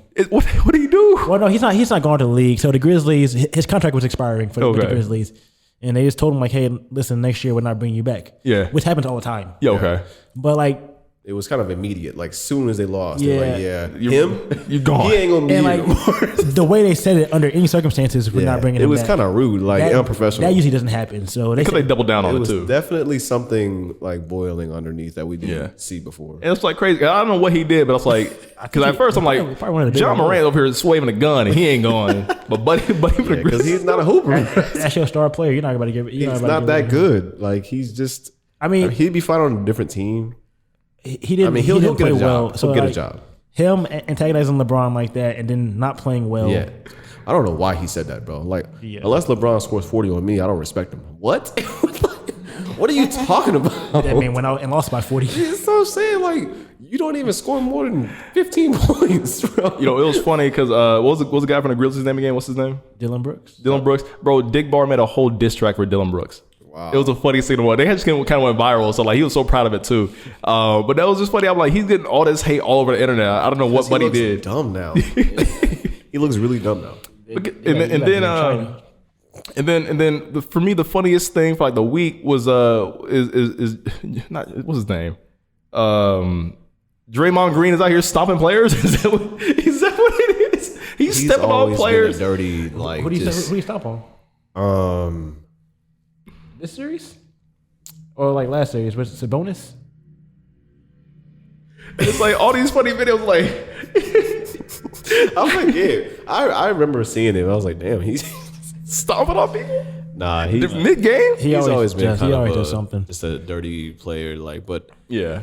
Every team I feel like needs that one guy who's just willing to put his whole body on the line and just physically assault people, get the crazy on the court. rebounds, like and the enforcer. You need that enforcer on your team. Yeah. You just kind of need a dirty player who's gonna move people around. Like, move, bro. Because I saw the so I saw the parody clips and people talking about it. When I went back and watched the highlight reel, he put his whole weight on Buddy's body. So I was like, that's super intentional. But hey, he did a whole hop. He did a whole, because he tried to like kind of hop over him, but he actually intentionally on his court. He just brought on Buddy's chest. Buddy's chest, bro. Yeah, I mean, but I like Draymond Green for some reason. All right, to wrap up the show, because I got to go work my second job today. And pray for me, y'all, because it's a warm night and it's gonna be in Carmel, so I can't wait to go be a bouncer. In quick TV show news and movie news, Dave is getting better. I think episode 6 has been their best episode so far in season 3. I don't know if y'all seen it yet, but I haven't watched since the Rick Ross episode in Austin. Really quickly, the main this happened at the beginning of the episode, right? His bus blows up out of nowhere. They're having a car issue. They break down. Everybody walks outside. All of a sudden, the bus just explodes. Yeah, I have that same fear about my car some days. I'm like, this is going to explode one day. Yeah. But the funny part is that some random person drives by. They see little Dickie's name on the side of the bus. They record it, and he has this sex toy with legs on it, and it's covered in fire and debris. And so they think he died. And so somebody tweets out a video, say R.I.P. Little Dicky, just trending. Yeah. And all of a sudden his album and his single is close to being, it hit top 20. Like within less than like 6-12 hours. He went into hiding. So they kind of started hiding in this town, and then like let this ride out. Yeah, he's like, because like From the ashes, just emerge. Yeah. That's what Drake Bell just did. I don't know, because like Drake followed him back, and then LeBron followed him back, and he's crying too. He's in his room like crying, upset, and Drake's on the episode. Yeah, Drake's not. He's on the episode. They just mention him. So like all these people are following back saying R.I.P. After he died. After he died, because what his buddy did, the redhead guy, his best friend, he's like he grabbed everybody's phones because they had no cell phone signal out in the desert. He's like, we're gonna let this ride. Because we're not making money. That's smart. Because how you come? No, that's not how you come back from that. You're not dead. Well, but I mean, you didn't lie. He didn't know. And that's basically what the show didn't disprove it. Yes, and that's the argument of the episode. That was supposed to be a quote unquote. And so Dave is like, we need to tell people, and his producer friend's like, no, we just like you, because Dave he just quit the tour. He got fed up with it, right? He just quit the tour, and the studio's like, the label's like, you cost us all this money. You've been nothing but a pain in the ass the entire time. You are done.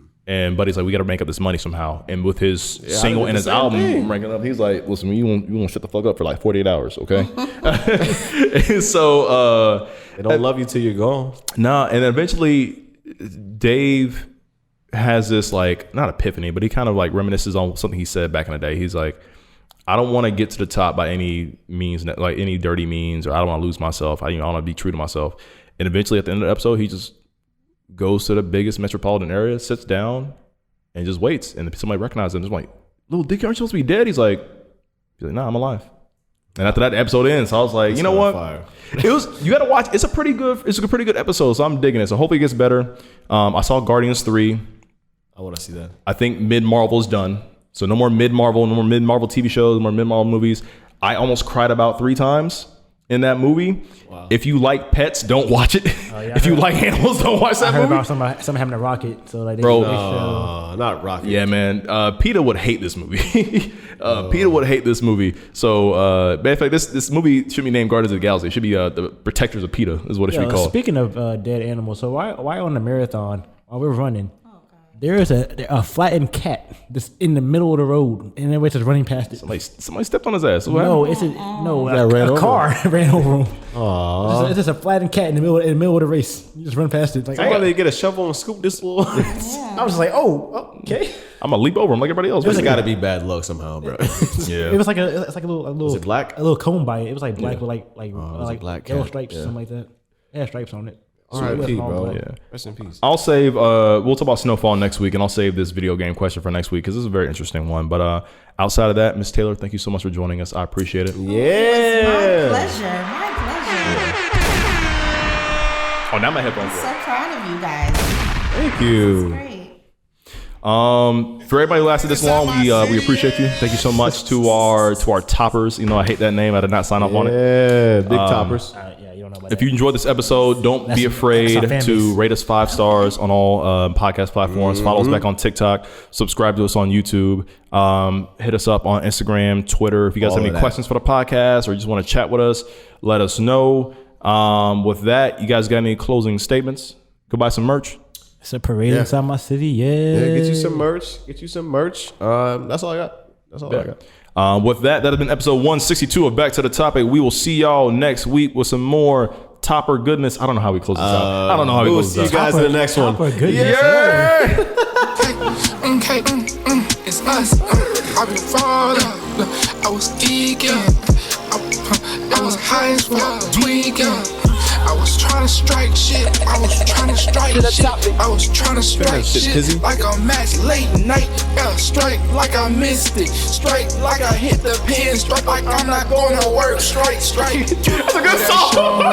When you heard it, you know that guy ain't sip on drink till it's early again. Oh, this Bottega, should I shop that Burlington? Drink man had cracked the seal. I begged him.